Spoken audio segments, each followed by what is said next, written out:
چلو سیکھیں قرآن و سنت کی باتیں، جو مہکائیں دن اور کرے نور راتیں، کھلے آنکھ صلی علی کہتے کہتے۔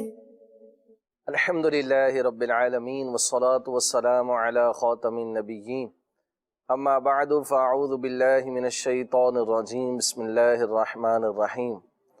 الصلاة والسلام علیک یا رسول اللہ وعلی آلک واصحابک یا حبیب اللہ، الصلاة والسلام علیک یا نبی اللہ وعلی آلک واصحابک یا نور اللہ۔ مدنی چینل کے ناظرین، ایک بار پھر سلسلہ کھلے آنکھ صلی علی کہتے کہتے میں آپ کو خوش آمدید کہتے ہیں، مرحبا کہتے ہیں۔ سلسلے میں اچھی اچھی نیتیں شامل کر لیتے ہیں، اللہ پاک کی رضا پانے، ثواب کمانے کے لیے انشاءاللہ الکریم اول تاخر سلسلہ دیکھیں گے۔ الحمدللہ سلسلے میں قرآن پاک کی تلاوت، نعت رسول مقبول، مبلغین کے مدنی پھول، الحمدللہ سیکھنے سننے سمجھنے کا موقع ملتا ہے الحمدللہ۔ تو اول تاخر شامل رہیں گے تو انشاءاللہ الکریم خوب اس کی برکتیں نصیب ہوں گی۔ اور ہمارے سلسلے میں ایک ٹاپک ہوتا ہے، ایک موضوع ہوتا ہے جس پر الحمدللہ ہم گفتگو کرتے ہیں۔ درود پاک کے فضائل کا بھی مدنی چینل کے ناظرین کیا ہی کہنا، اور بڑی خوبصورت روایات، واقعات اور حکایات درود پاک کے تعلق سے بیان کی گئی، کتابوں میں مختلف فضائل اور برکات الحمدللہ درود پاک کی بیان کیے گئے۔ ایک بڑی پیاری حکایت درود پاک کے تعلق سے میں نے پڑھی۔ ایک بزرگ رحمۃ اللہ تعالی علیہ جو تھے، وہ ان کو اچانک جو ہے وہ لقوہ ہو گیا، تو اس وجہ سے وہ کافی پریشان ہو گئے اور اس بیماری کی وجہ سے وہ آزمائش میں مبتلا ہو گئے۔ بزرگ فرماتے ہیں کہ میں نے 500 مرتبہ درود پاک پڑھنا شروع کر دیا۔ ناظرین یہ بھی آپ دیکھیے کہ کیسے بزرگوں کے انداز ہوا کرتے تھے۔ اللہ اکبر، آزمائش آئی ہے، بیماری آئی ہے، تو واویلا کرنے کے بجائے، ہائے ہائے کرنے کے بجائے، ہو کرنے کے بجائے، کیا عجب انداز ہے، سبحان اللہ۔ کہتے ہیں میں نے 500 مرتبہ درود پاک پڑھنا شروع کر دیا۔ بزرگ فرماتے ہیں ابھی 10 سے 12 دن ہی مجھے پڑے ہوئے گزرے تھے کہ اللہ پاک نے اس کی برکت سے مجھے لقوے کے مرض سے نجات عطا فرما دی۔ پھر وہ فرماتے ہیں اب یہاں ایک کمال کی بات، بیماری آئی، آزمائش آئی تو درود پاک پڑھنا شروع کر دیا، 500 مرتبہ درود پاک پڑھنا شروع کر دیا، 10-12 دن گزرے، بیماری ٹھیک ہو گئی۔ اب یہ نہیں کہ چلو بس بیماری دور ہو گئی تو اپنا کام پورا ہو گیا اب چھوڑ دیا، نہیں۔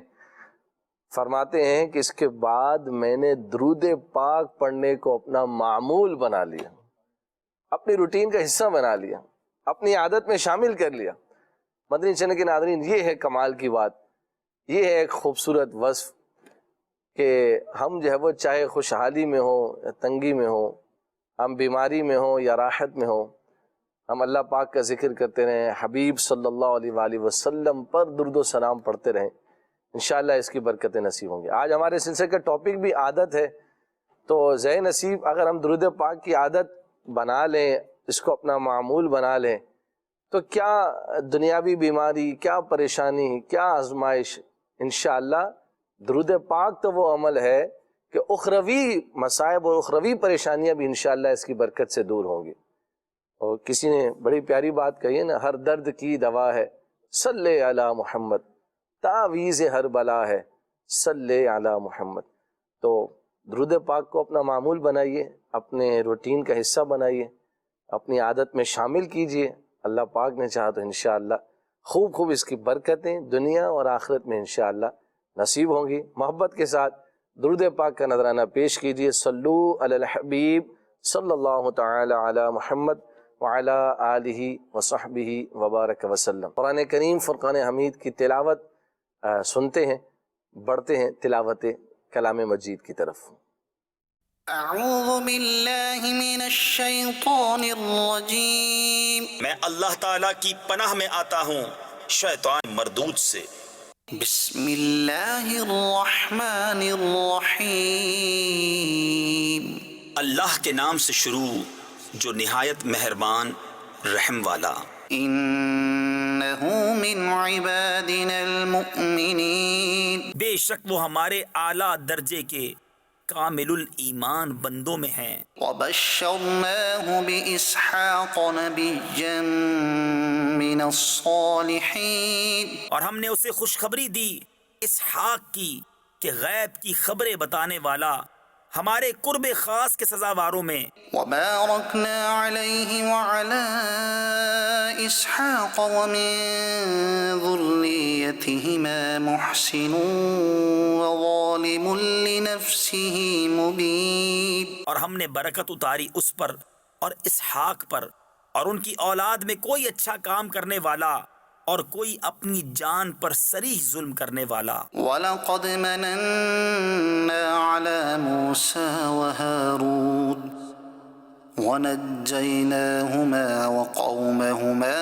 مِنَ الْكَرْبِ الْعَظِيمِ اور بے شک ہم نے موسیٰ اور ہارون پر احسان فرمایا اور انہیں اور ان کی قوم کو بڑی سختی سے نجات بخشی۔ وَنَصَرْنَاهُمْ فَكَانُوا هُمُ الْغَالِبِينَ وَآتَيْنَاهُمَا الْكِتَابَ الْمُسْتَبِينَ اور ان کی ہم نے مدد فرمائی تو وہی غالب ہوئے اور ہم نے ان دونوں کو روشن کتاب عطا فرمائی۔ وَهَدَيْنَاهُمَا الصِّرَاطَ الْمُسْتَقِيمَ وَتَرَكْنَا عَلَيْهِمَا فِي الْآخِرِينَ اور ان کو سیدھی راہ دکھائی اور پچھلوں میں ان کی تعریف باقی رکھی۔ سلام علی موسیٰ وہارون انا کذالک نجزی المحسنین سلام ہو موسیٰ اور ہارون پر، بے شک ہم ایسا ہی صلہ دیتے ہیں نیکوں کو۔ انہما من عبادنا المؤمنین بے شک وہ دونوں ہمارے اعلیٰ درجے کے کامل الایمان بندوں میں ہیں۔ وَإِنَّ إِلْيَاسَ لَمِنَ الْمُرْسَلِينَ إِذْ قَالَ لِقَوْمِهِ أَلَا تَتَّقُونَ اور بے شک الیاس پیغمبروں سے ہے جب اس نے اپنی قوم سے فرمایا کیا تم ڈرتے نہیں؟ أَتَدْعُونَ بَعْلًا وَتَذَرُونَ أَحْسَنَ الْخَالِقِينَ اللہ ربکم ورب آبائکم الاولین کیا بال کو پوجتے ہو اور چھوڑتے ہو سب سے اچھا پیدا کرنے والے اللہ کو جو رب ہے تمہارا اور تمہارے اگلے باپ دادا کا۔ فکذبوہ فإنہم لمحضرون پھر انہوں نے اسے جھٹلایا تو وہ ضرور پکڑے آئیں گے۔ الا عباد اللہ المخلصین وترکنا علیہ فی الآخرین مگر اللہ کے چنے ہوئے بندے اور ہم نے پچھلوں میں اس کی ثنا باقی رکھی۔ سلام علی الیاسین انا کذالک نجزی المحسنین سلام ہو الیاس پر، بے شک ہم ایسا ہی صلہ دیتے ہیں نیکوں کو۔ انہ من عبادنا المؤمنین بے شک وہ ہمارے اعلیٰ درجے کے کامل الایمان بندوں میں ہے۔ صدق اللہ العظیم۔ الحمدللہ، قرآن کریم فرقان حمید کی تلاوت ہم نے سماعت کی۔ ہمارے ساتھ موجود ہیں بہت ہی پیارے نعت خواں جناب عدنان شیخ عطاری صاحب۔ بڑھتے ہیں ان کی طرف اور دیکھتے ہیں کہ آج یہ ہمیں کون سا کلام سنا رہے ہیں۔ صلی اللہ علی محمد صلی اللہ علیہ وسلم صلی اللہ علی محمد صلی اللہ علیہ وسلم صلی اللہ علی محمد صلی اللہ علیہ وسلم ایک روز ہوگا علیہ وسلم دلوں کو کاسا بنا کے مانگو، دلوں کو کاسا بنا کے مانگو،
دیتے ہیں، جو بھی مانگو حضور دیتے ہیں، اور مانگنے والا ہو اگر کوئی میرے آقا ضرور دیتے ہیں۔ ہم نے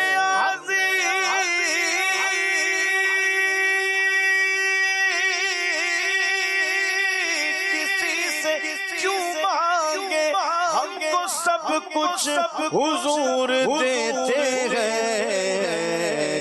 لوگوں کا سا بنا کے مانگو، لوگوں کا سا بنا کے مانگو، حضور دیں گے ضرور دیں گے، تم اپنا بچھا کے مانگو، تم اپنے جھولے بچھا کے مانگو، حضور دیں گے ضرور دیں گے، منگے کرم ان کا صدا مانگ رہے ہیں، دن رات مدینے کی دعا مانگ رہے ہیں، کم مانگ رہے ہیں نہ سوا مانگ رہے ہیں، جیسا غنی ویسی عطا مانگ رہے ہیں، سرکار کا صدقہ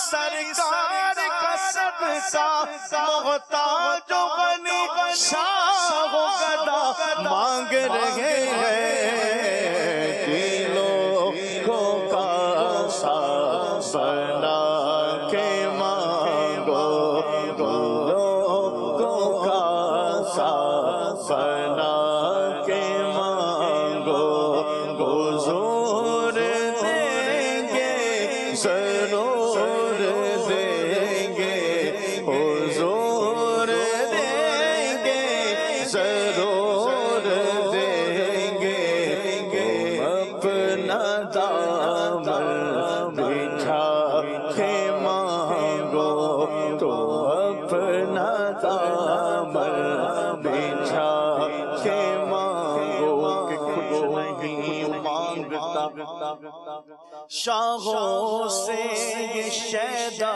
تیرا، اس کی دولت ہے فقط نقش کفے پا تیرا، پورے قد سے جو کھڑا ہو تو یہ تیرا ہے کرم، مجھ کو جھکنے نہیں دیتا ہے سہارا تیرا،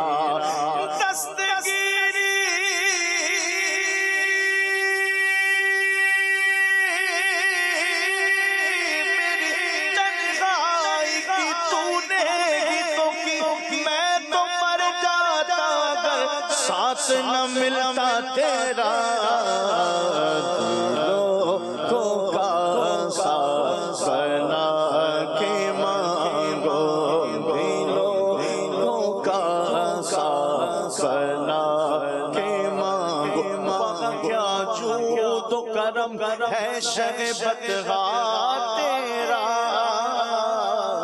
نہیں سنتا ہی نہیں مانگنے والا تیرا، نہیں سنتا ہی نہیں مانگنے والا تیرا، میں تو مالک ہی کہوں گا،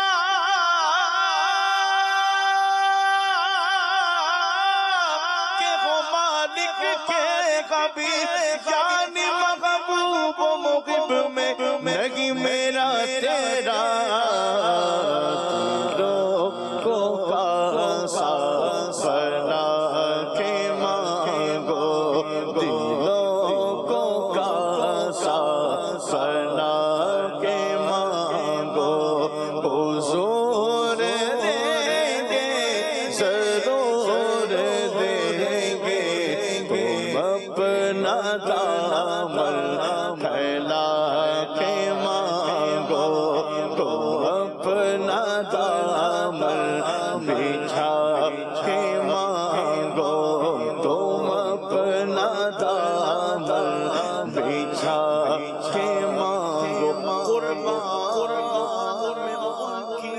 بخشش کے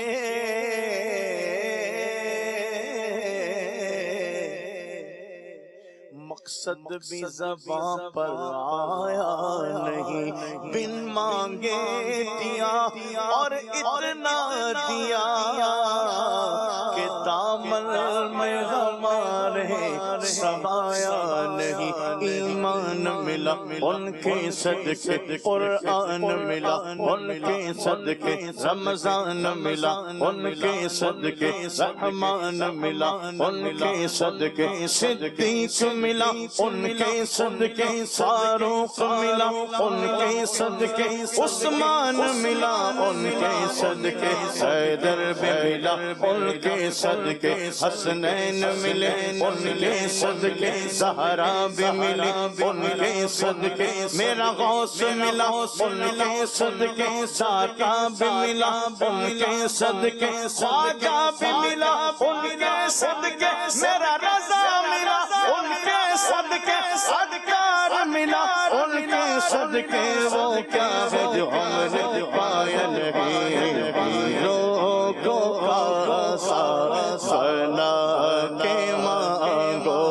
دلوں کا سا بنا کے مانگو، حضور دیں گے ضرور دیں گے، حضور دیں گے ضرور دیں گے، اپنا دامن بچھا کے مانگو، حضور دیں گے ضرور دیں گے، حضور دیں گے ضرور دیں گے، لوگوں کا سا بنا کے مانگو۔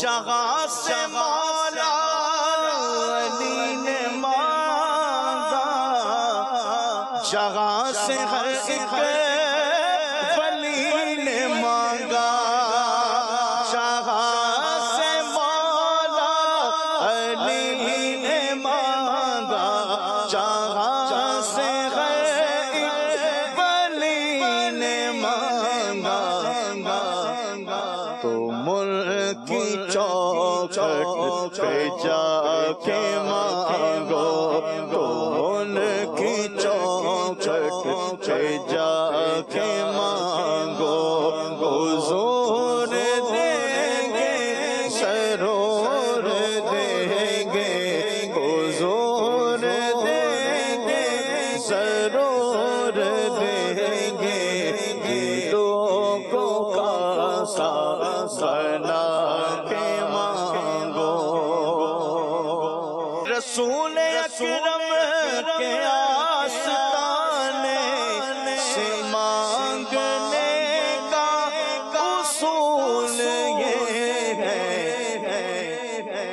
درود لب پہ سجا کے مانگو، درود لب پہ سجا کے مانگو، حضور دیں گے ضرور دیں گے، حضور دیں گے ضرور دیں گے، لوگوں کا سا بنا کے مانگو۔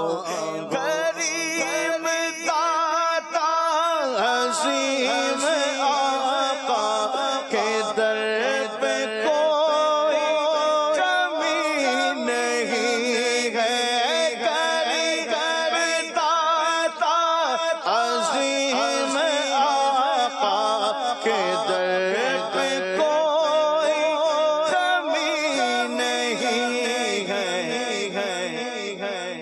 تم اپنے آنسو بہا کے مانگو، تو اپنے آنسو بہا کے مانگو، حضور دیں گے ضرور دیں گے، حضور دیں گے ضرور دیں گے، لوگوں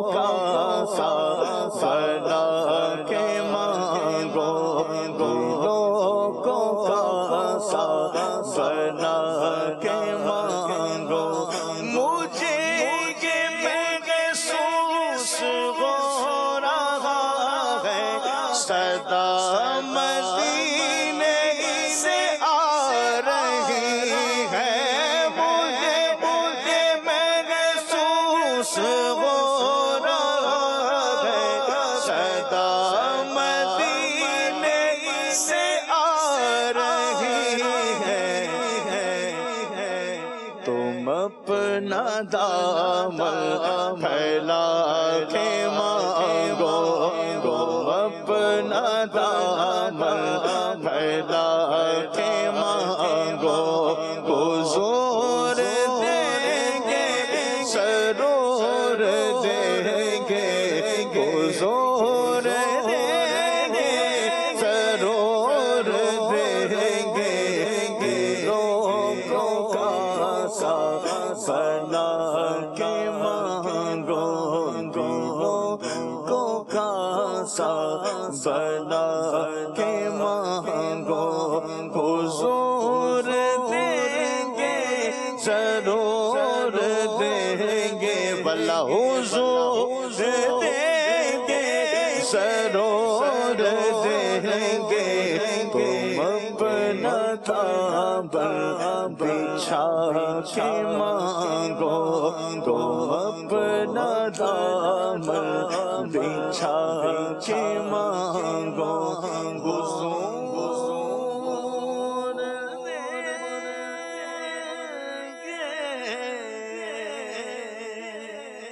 سرور دیں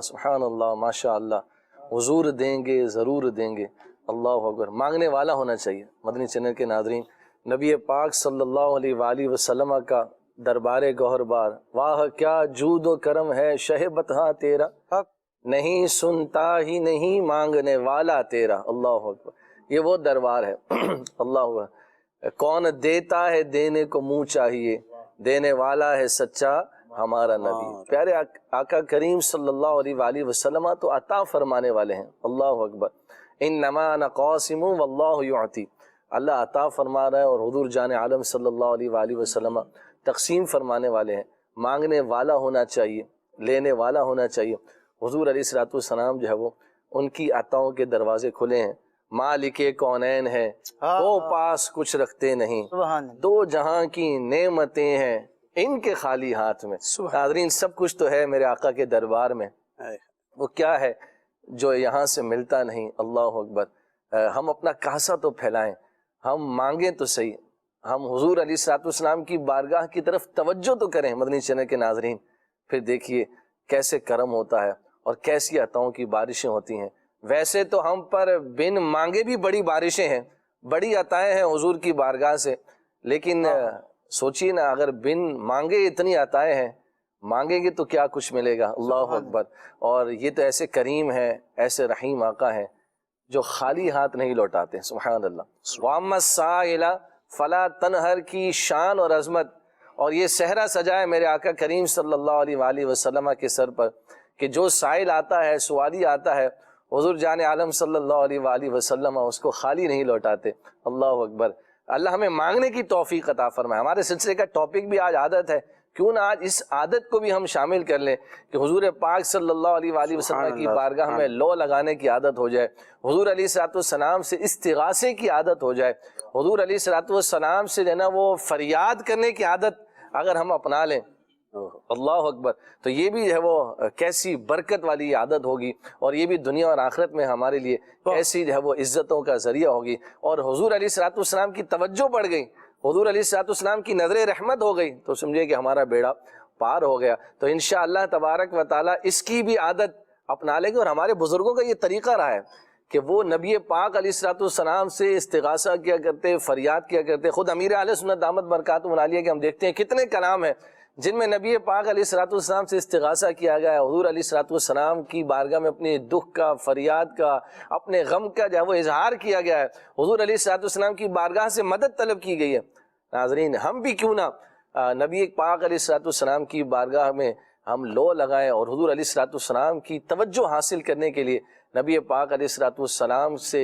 فریاد کریں تو انشاءاللہ الکریم فریاد امتی جو کرے حال زار میں ممکن نہیں کہ خیر بشر کو خبر نہ ہو۔ اللہ پاک ہمیں حضور نبی رحمت صلی اللہ علیہ وآلہ وسلم کی بارگاہ سے لو لگانے کی توفیق عطا فرمائے، نبی کریم علیہ الصلوۃ والسلام سے مانگنے کی توفیق عطا فرمائے، نبی پاک علیہ الصلوۃ والسلام کے یوں سمجھیے کہ در کا بھکاری ہم سب کو بنائے اللہ تعالیٰ، اور اس بھیک کا بھی اپنا ہی مزہ ہے، کتنے مزے کی بھیک تیرے پاک در کی ہے، سبحان اللہ، اللہ اکبر۔ جن کو نصیب ہو جائے اس در کی بھیک، اللہ اکبر، تو ان کے وارے ہی نیارے ہیں، پھر وہ کہتے ہیں جتنے مزے کی بھیک اس در کی ہے نا، اللہ اکبر اللہ اکبر، وہ کہیں اس میں مزہ نہیں جو اس در کی بھیک میں ہے، اللہ اکبر۔ اللہ تبارک و تعالی ہم سب کو نبی پاک علیہ الصلوۃ والسلام کا فیضان نصیب فرمائے۔ نا تیرے در کی بھیک چھوڑوں تاج شاہی کے لیے، تاج شاہی کے لیے، کیا بات، تیرے در کی بھیک اچھی سروری اچھی نہیں ہے نا، تاج کو کانسا بنا کر کہہ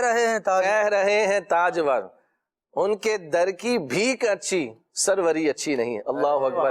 یہ نبی پاک صلی اللہ علیہ وآلہ وسلم کے در کی بھیک کا یوں سمجھے کہ فیضان ہے، اس کی برکت ہے کہ اللہ تبارک و تعالیٰ نے اس میں ایسا سرور رکھا ہے، بڑے بڑے تاجور اور تاجدار اس بھیک کی جو ہے وہ تمنا کر رہے ہیں، اللہ اکبر۔ اللہ تعالیٰ ہم سب حضرت رحمۃ اللہ تعالیٰ علیہ کے اس کلام میں مخاطبین دیکھیں تو کہتے ہیں کیوں تاجداروں خواب میں بھی دیکھی کبھی وہ شے، کیا بات، کیوں تاجداروں خواب میں دیکھی کبھی وہ شے جو آج جھولیوں میں گدایان در کی ہے۔ جو آپ کہہ رہے تھے نا بن مانگے ہمیں اتنی نعمتیں مل رہی ہیں، اعلیٰ حضرت فرماتے ہیں کہ بن مانگے دینے والے کی نعمت میں غرق ہے، مانگے سے جو ملے کسے فہم اس قدر کی، جو بے مانگے اتنا دے رہے ہیں کہ جھولیاں بھر جاتی ہیں اور بندہ ان کی نعمتوں میں غرق رہتا ہے۔ بندہ اگر اس طرف توجہ کر کے مانگے گا تو کیا کیا نہیں ملے گا، لب واہ ہیں، آنکھیں بند ہیں، پھیلی ہیں جھولیاں، کتنے مزے کی بھیک تیرے پاک در کی ہے، اور مانگیں گے مانگے جائیں گے، منہ مانگی پائیں گے،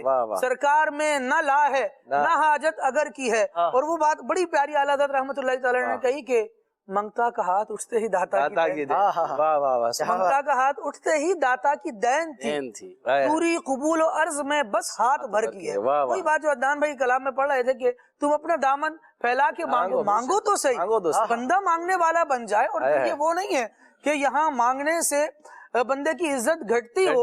امام حسن رضا خان رحمۃ اللہ تعالیٰ علیہ فرماتے ہیں وہ کریم ہے یہ سرور کہ لکھا ہوا ہے در پر، جسے لینے ہوں دو عالم وہ امیدوار آئے۔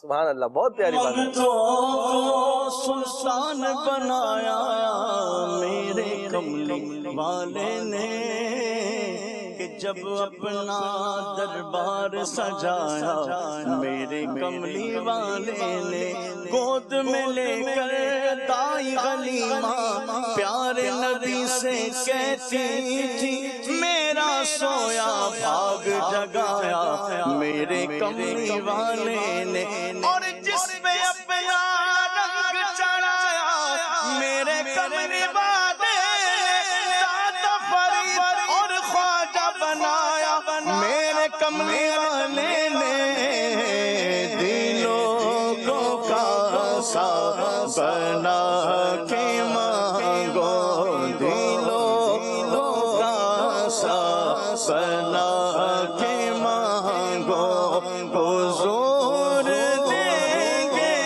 ضرور دیں گے، تم اپنا دامن بچھا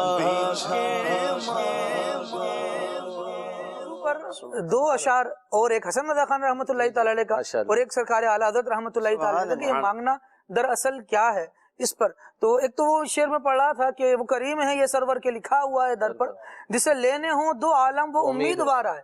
فرماتے ہیں تیرے صدقے تیرا صدقہ، میں تیرے صدقے تیری بارگاہ سے جو صدقہ مل رہا ہے اس کی کیا شان ہے۔ فرماتے ہیں تیرے صدقے تیرا صدقہ ہے وہ شاندار صدقہ، وہ وقار لے کے جائے جو ذلیل و خوار۔ کیا بات، واقعی میں یہی بات کہنا چاہ رہا تھا کہ نبی پاک صلی اللہ علیہ وآلہ وسلم کی در کی بھیک وہ ہے خالد بھائی کہ یہاں مانگنے میں کسی قسم کی وہ جس کو آپ کہیے کہ مطلب جو ہے نا وہ کم تری محسوس نہیں ہوتی، بلکہ یہ باعث افتخار ہے کہ حضور پاک صلی اللہ علیہ وآلہ وسلم کی بارگاہ میں مانگا جائے، اور وہی آپ نے شعر میں ذکر کیا وہ وقار لے کر جائے جو ذلیل و خوار آئے. یہ حقیقت میں ہے کہ جو نبی پاک علیہ الصلوۃ والسلام کی بارگاہ میں آ جائے تو پھر جو ہے وہ حضور جان عالم صلی اللہ علیہ وآلہ وسلم جو ہے وہ کیسی عزتوں کے تاج عطا فرماتے ہیں. مزید آپ شعر فرماتے ہیں. ان کے در کے گدا سر پہ تاج انا. اللہ اکبر. اللہ گدھا کے سر پہ تاج انا کب آتا ہے؟ گدھا کی تو گردن جھکی رہتی ہے، لیکن یہ کس در کا بھکاری؟ میں ان کے در کا بھکاری ہوں. یہ وہ علی شان ہے کہ ان کے در کے گدھا سر پہ تاج انا، ہم فقیروں کی پہچان سب سے الگ. یہ الگ شان ہے. پھر اعلیٰ حضرت رحمۃ اللہ تعالی فرما رہے ہیں کہ یہاں آ کیوں رہے ہیں، اس در سے مانگ کیوں رہے ہیں؟ کہیں ایسا تو نہیں ہے کہ اس در کے ہو رہے ہیں تو کسی اور طرف توحید کی طرف بندے کے دل میں کمی آ رہی ہے؟ فرمایا نہیں، ایسا نہیں. فرمایا وہی رب ہے جس نے تجھ کو ہمتن کرم بنایا. ہم تو آپ سے کرم پا رہے ہیں، لیکن جس نے آپ کو ہمتن کرم بنایا ہے رب تو وہ ہے. وہی رب ہے جس نے ہمتن کرم بنایا، ہمیں بھیک مانگنے کو تیرا راستہ بتایا. تجھے حمد ہے خدایا، تجھے حمد ہے خدایا. وہ فرمایا نا وَلَوْ أَنَّهُمْ إِذْ ظَلَمُوا أَنفُسَهُمْ جَاءُوكَ فَاسْتَغْفَرُوا اللَّهَ. کہ حبیب مکرم صلی اللہ تعالیٰ علیہ وآلہ وسلم کی بارگاہ میں حاضری دی جائے. پھر آپ نے آیت کریمہ پڑھی وَأَمَّا السَّائِلَ فَلَا تَنْهَرْ. تو یہ قرآن مجید کی بہت ساری آیات اور نبی پاک علیہ الصلوۃ والسلام کے بہت سارے فرامین سے یہ معنی، یہ مفہوم اور یہ جو ہم باتیں کر رہے ہیں ان کا خلاصہ کشید کیا جاتا ہے. یعنی ان باتوں پر رہنمائی لی جاتی ہے کہ نبی پاک علیہ الصلوۃ والسلام سے جو بندہ مانگ رہا ہے دراصل وہ اللہ کی عطاؤں سے ہی حصہ لے رہا ہے. فرمایا وَمَا نَقَمُوا إِلَّا أَنْ أَغْنَاهُمُ اللَّهُ وَرَسُولُهُ مِنْ فَضْلِهِ. بروں کو کیا برا لگا؟ یہی نا کہ مسلمانوں کو اللہ اور اس کے رسول نے اپنے فضل سے غنی کر دیا. تو اللہ بھی غنی کرتا ہے اور رسول بھی غنی کرتے ہیں. تبھی تو دیکھیں نا کہ رسول نے کیسا غنی کیا ہے، عثمان غنی بنایا ہوا ہے. اور آج انشاءاللہ عز و جل آپ رضی اللہ تعالی عنہ کے ایصال ثواب کے حوالے سے جگہ جگہ محافل ہوں گی. اور دوسرا میں خالد بھائی اسی طرف آنا چاہ رہا تھا. میں چاہ رہا تھا کہ ہم اپنے سلسلے کا آغاز اسی بات سے کریں کہ نبی پاک صلی اللہ تعالی علیہ وآلہ وسلم کے اصحاب حضور جان عالم صلی اللہ علیہ وآلہ وسلم کی حیات مبارکہ میں کیسے حضور علیہ الصلوۃ والسلام کی خدمت میں حاضر ہوا کرتے، حضور علیہ الصلوۃ والسلام سے مانگا کرتے. گویا یہ یوں کہے کہ صحابہ کرام کی عادت میں شامل تھا کہ وہ حضور پاک صلی اللہ علیہ وآلہ وسلم کی یوں سمجھے کہ بارگاہ میں حاضر ہوتے اور وہیں آ کر اپنا مدعا عرض کیا کرتے. میں چاہوں گا اس حوالے سے آپ کچھ جو ہے وہ صحابہ کرام کی باتیں بیان فرمائیں. سید عالم صلی اللہ تعالیٰ علیہ وآلہ وسلم وہ ہستی ہیں کہ جن کو رب العالمین جل وعلا نے دنیا میں بھیجا ہے تو ایسا تاج عطا فرما کر بھیجا ہے کہ جس کو جو چاہیے وہ اس در پر آ جائے. حالانکہ قرآن مجید کی آیات کا مطالعہ کیا جائے تو رسول کو بھیجا رب نے، اور رسول کو بھیجنے کے ساتھ اس کے کیا کیا مقاصد ہیں وہ بھی بیان کر دیے. لیکن جب خلق کی طرف اللہ تبارک و تعالیٰ کا نمائندہ کامل آیا ہے تو پھر وہ اختیارات کل کے ساتھ تشریف آیا. جب اس سے سوال کرتی ہے مخلوق تو پھر وہ سب کچھ مانگتی ہے. یہاں پر دیکھیے کہ صحابہ کرام علیہ رضوان کا معاملہ ہو یہ انسانوں میں ہے، لیکن اس کے علاوہ چرند پرند درند بھی سید عالم صلی اللہ تعالیٰ علیہ وآلہ وسلم سے اپنے معاملات کی فریاد کرنے کے لیے حاضر. صحابہ کرام علیہ رضوان صرف ہدایت ہی طلب نہیں کرتے حضور سے، حالانکہ نبی پاک علیہ الصلوۃ والسلام ہدایت عطا فرماتے ہیں اور انہوں نے ہدایت عطا فرمائی تبھی تو صحابی مرتبہ صحابیت پر آیا. کیا بات ہے. لیکن اس ہدایت کے ساتھ ساتھ اور کیا کیا چیزیں ہیں جو لوگ سید عالم صلی اللہ تعالیٰ علیہ وآلہ وسلم سے مانگتے ہیں. تو اس میں ہم کو نظر آئے گا کہ کسی کی بکری بیمار ہو جائے تو وہ بیمار بکری کا علاج کروانے کے لیے سید عالم صلی اللہ تعالیٰ علیہ وآلہ وسلم کے پاس آتا ہے. کسی کا بچہ جل جائے وہ اس کا علاج کروانے کے لیے نبی پاک علیہ الصلوۃ والسلام کے پاس آتا ہے. حالانکہ قرآن پڑھ رہے ہیں تو ارشاد فرمایا جا رہا ہے کہ کما ارسلنا فیکم رسولا منکم یتلو علیکم آیاتنا ویزکیکم وَيُعَلِّمُكُمُ الْكِتَابَ وَالْحِكْمَةَ وَيُعَلِّمُكُمْ مَا لَمْ تَكُونُوا تَعْلَمُونَ. پتہ چل رہا ہے کہ رسول آئے ہیں، ان کا کام تزکیہ نفس کرنا ہے، اللہ تبارک و تعالیٰ کی آیات کی تلاوت کر کے سنانا ہے اور لوگوں کو وہ سکھانا ہے جو وہ نہیں جانتے تھے. اب یہ ساری باتیں میں آپ یہ دیکھ لیجئے کیا یہاں پر یہ بات واضح طور پر لفظاً موجود ہے کہ اگر بیمار ہو جاؤ تو رسول کے پاس آؤ. بالکل. لیکن صحابہ کرام علیہم رضوان اس بات کو سمجھ رہے ہیں کہ اللہ رب العالمین جل وعلا نے جس نبی کو ہماری ہدایت کے لیے مبعوث فرمایا ہے اسے یہ بھی دیا ہے اور اس کے علاوہ بھی بے شمار برکتیں عطا فرمائی۔ اب ان برکتوں میں سے دیکھیے کہ سید عالم صلی اللہ تعالیٰ علیہ وآلہ وسلم کے پاس ایک صحابیہ کا بچہ تھا، اس پر دودھ گر جاتا ہے، جب اس کا پورا جسم جل جاتا ہے نا تو وہ اپنے بچے کو لے کر سید عالم صلی اللہ تعالیٰ علیہ وآلہ وسلم کی بارگاہ میں حاضر ہوتی ہیں اور عرض کرتی ہیں کہ یا رسول اللہ صلی اللہ تعالیٰ علیہ وآلہ وسلم اسے کیا ہو گیا؟ نبی پاک علیہ الصلوۃ والسلام جو اس نے کپڑا اپنے اوپر لیا ہوا تھا فرماتے ہیں یہ کپڑا ہٹا دو، وہ کپڑا ہٹا دیا جاتا ہے، سید عالم صلی اللہ تعالیٰ علیہ وآلہ وسلم اپنا دستے شفا اس بچے کے بدن پر پھیرتے ہیں، جو کھال اتر گئی تھی اللہ تبارک و تعالیٰ اسے پھر تازگی عطا فرماتا ہے۔ عقید عالم صلی اللہ تعالیٰ علیہ وآلہ وسلم سے صحابہ آ رہے ہیں تو خوشبوؤں کا سوال کر رہے ہیں، صحابہ آ رہے ہیں تو سوال کر رہے ہیں کہ یا رسول اللہ صلی اللہ تعالیٰ علیہ وآلہ وسلم اس باغ کے اندر ایک اونٹ ہے، وہ ایسا بے قابو ہو گیا ہے کہ اپنے مالک کو بھی قریب نہیں آنے دے رہا۔ اللہ اکبر۔ نبی پاک علیہ السلام ارشاد فرماتے ہیں ہم جاتے ہیں، میں دیکھ لیتا ہوں۔ اللہ اکبر۔ تو صحابہ کرام عرض کرتے ہیں یا رسول اللہ وہ بدکا ہوا ہے، کہیں حملہ نہ کر دے۔ صحیح۔ تو نبی پاک علیہ السلام کہتے ہیں میں اکیلا جاتا ہوں، مجھے دیکھنے دو۔ عقید عالم صلی اللہ تعالیٰ علیہ وآلہ وسلم جیسے ہی باغ میں داخل ہوتے ہیں تو وہ اطاعت گزار ہو کر گردن کو جھکائے وہ اونٹ نبی پاک علیہ السلام کی بارگاہ میں حاضر ہو جاتا ہے۔ یہ سید عالم صلی اللہ تعالیٰ علیہ وآلہ وسلم سے دنیاوی امور ہے کہ جن میں صحابہ کرام علیہ رضوان مشکلات کا شکار ہیں، اور عقید عالم صلی اللہ تعالیٰ علیہ وآلہ وسلم سے ان مشکلات کا حل معلوم کرنے کے لیے آ رہے ہیں۔ یعنی یہ تو چلیں پھر بھی ایک ایسا عالم ہے کہ انسان اپنے گھر میں رہ رہا ہے اور اطراف میں طبیب موجود ہوں گے تو یہ کام کر لیں، لیکن سید عالم صلی اللہ تعالیٰ علیہ وآلہ وسلم کی شان یہ ہے کہ یہ حضرت ابو قتادہ رضی اللہ تعالیٰ عنہ کی جنگ کے دوران آنکھ نکل آتی ہے تو وہ حالانکہ جانتے ہیں کہ یہ اللہ کے رسول ہے، شاید اسی لیے کہ جانتے ہیں یہ اللہ کے رسول ہیں تو یہ کام بھی بنا دیں گے، تو اپنی وہ نکلی ہوئی آنکھ جو ہے وہ لے کر ہاتھ میں نبی پاک علیہ الصلوۃ والسلام کی بارگاہ میں حاضر ہوتے ہیں۔ عقید عالم صلی اللہ تعالیٰ علیہ وآلہ وسلم اس آنکھ کو واپس اس ڈھیلے کو آنکھ کی جگہ پر رکھ دیتے ہیں اور اس کے بعد اس پر اپنا لعاب دہن پھیرتے ہیں اور لعاب دہن لگاتے ہیں۔ حضرت قتادہ رضی اللہ تعالیٰ عنہ فرماتے ہیں کہ جب میری عمر کے آخری ایام ہوئے نا تو جیسے عمر ڈھلتی چلی جاتی ہے تو دیکھا جاتا ہے کہ آنکھوں میں بینائی میں کمزوری آ جاتی ہے۔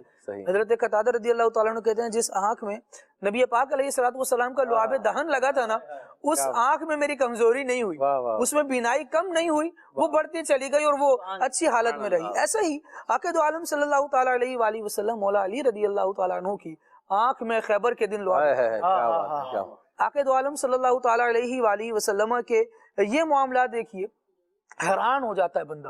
عبداللہ بن عتیق رضی اللہ تعالیٰ عنہ کی پنڈلی ٹوٹتی ہے، عقید عالم صلی اللہ تعالیٰ علیہ وآلہ وسلم کی بارگاہ میں حضور کا عطا کیا ہوا فریضہ ادا کرنے کے بعد یا رسول اللہ جو کام آپ نے دیا تھا ہم اپنے کام میں کھڑے اترے، جو آپ نے فرمایا وہ کر کے آ گئے۔ اب ساتھ یہ ہے کہ مہم کے دوران جو ہے وہ میرا پاؤں ٹوٹ گیا۔ عقید عالم صلی اللہ تعالیٰ علیہ وآلہ وسلم ارشاد فرماتے ہیں کہ اپنا پاؤں میرے سامنے بچھا دو۔ اب حضرت عبداللہ بن عتیق رضی اللہ تعالیٰ عنہ اس طرح اپنا پاؤں رسول اللہ صلی اللہ علیہ وسلم کے سامنے دراز کرتے ہیں، عقید عالم صلی اللہ تعالیٰ علیہ وآلہ وسلم اس پاؤں پر اپنا دست مبارک پھیرتے ہیں تو وہ ٹوٹی ہوئی ہڈی، یعنی آپ دیکھیں یہاں تو ہڈی کو سیدھا کرنے میں آج بھی میڈیکل سائنس کتنی ترقی کر چکی ہے، اس کے باوجود اس کو جوڑنے کے لیے کبھی راڈ ڈلے گی، کبھی اسکرو لگیں گے، کبھی پلاسٹر کیا جائے گا، اور یہ ساری چیزیں اپنائی جاتی ہیں اور اس کے لیے کئی ایام ٹائم پیریڈ لگتا ہے، لیکن اللہ رب العالمین جل وعلا نے اپنے حبیب کریم صلی اللہ تعالیٰ علیہ وآلہ وسلم کو اس قدر شفائیں دینے والا فرمایا ہے کہ وہ فوراً شفا عطا فرمایا۔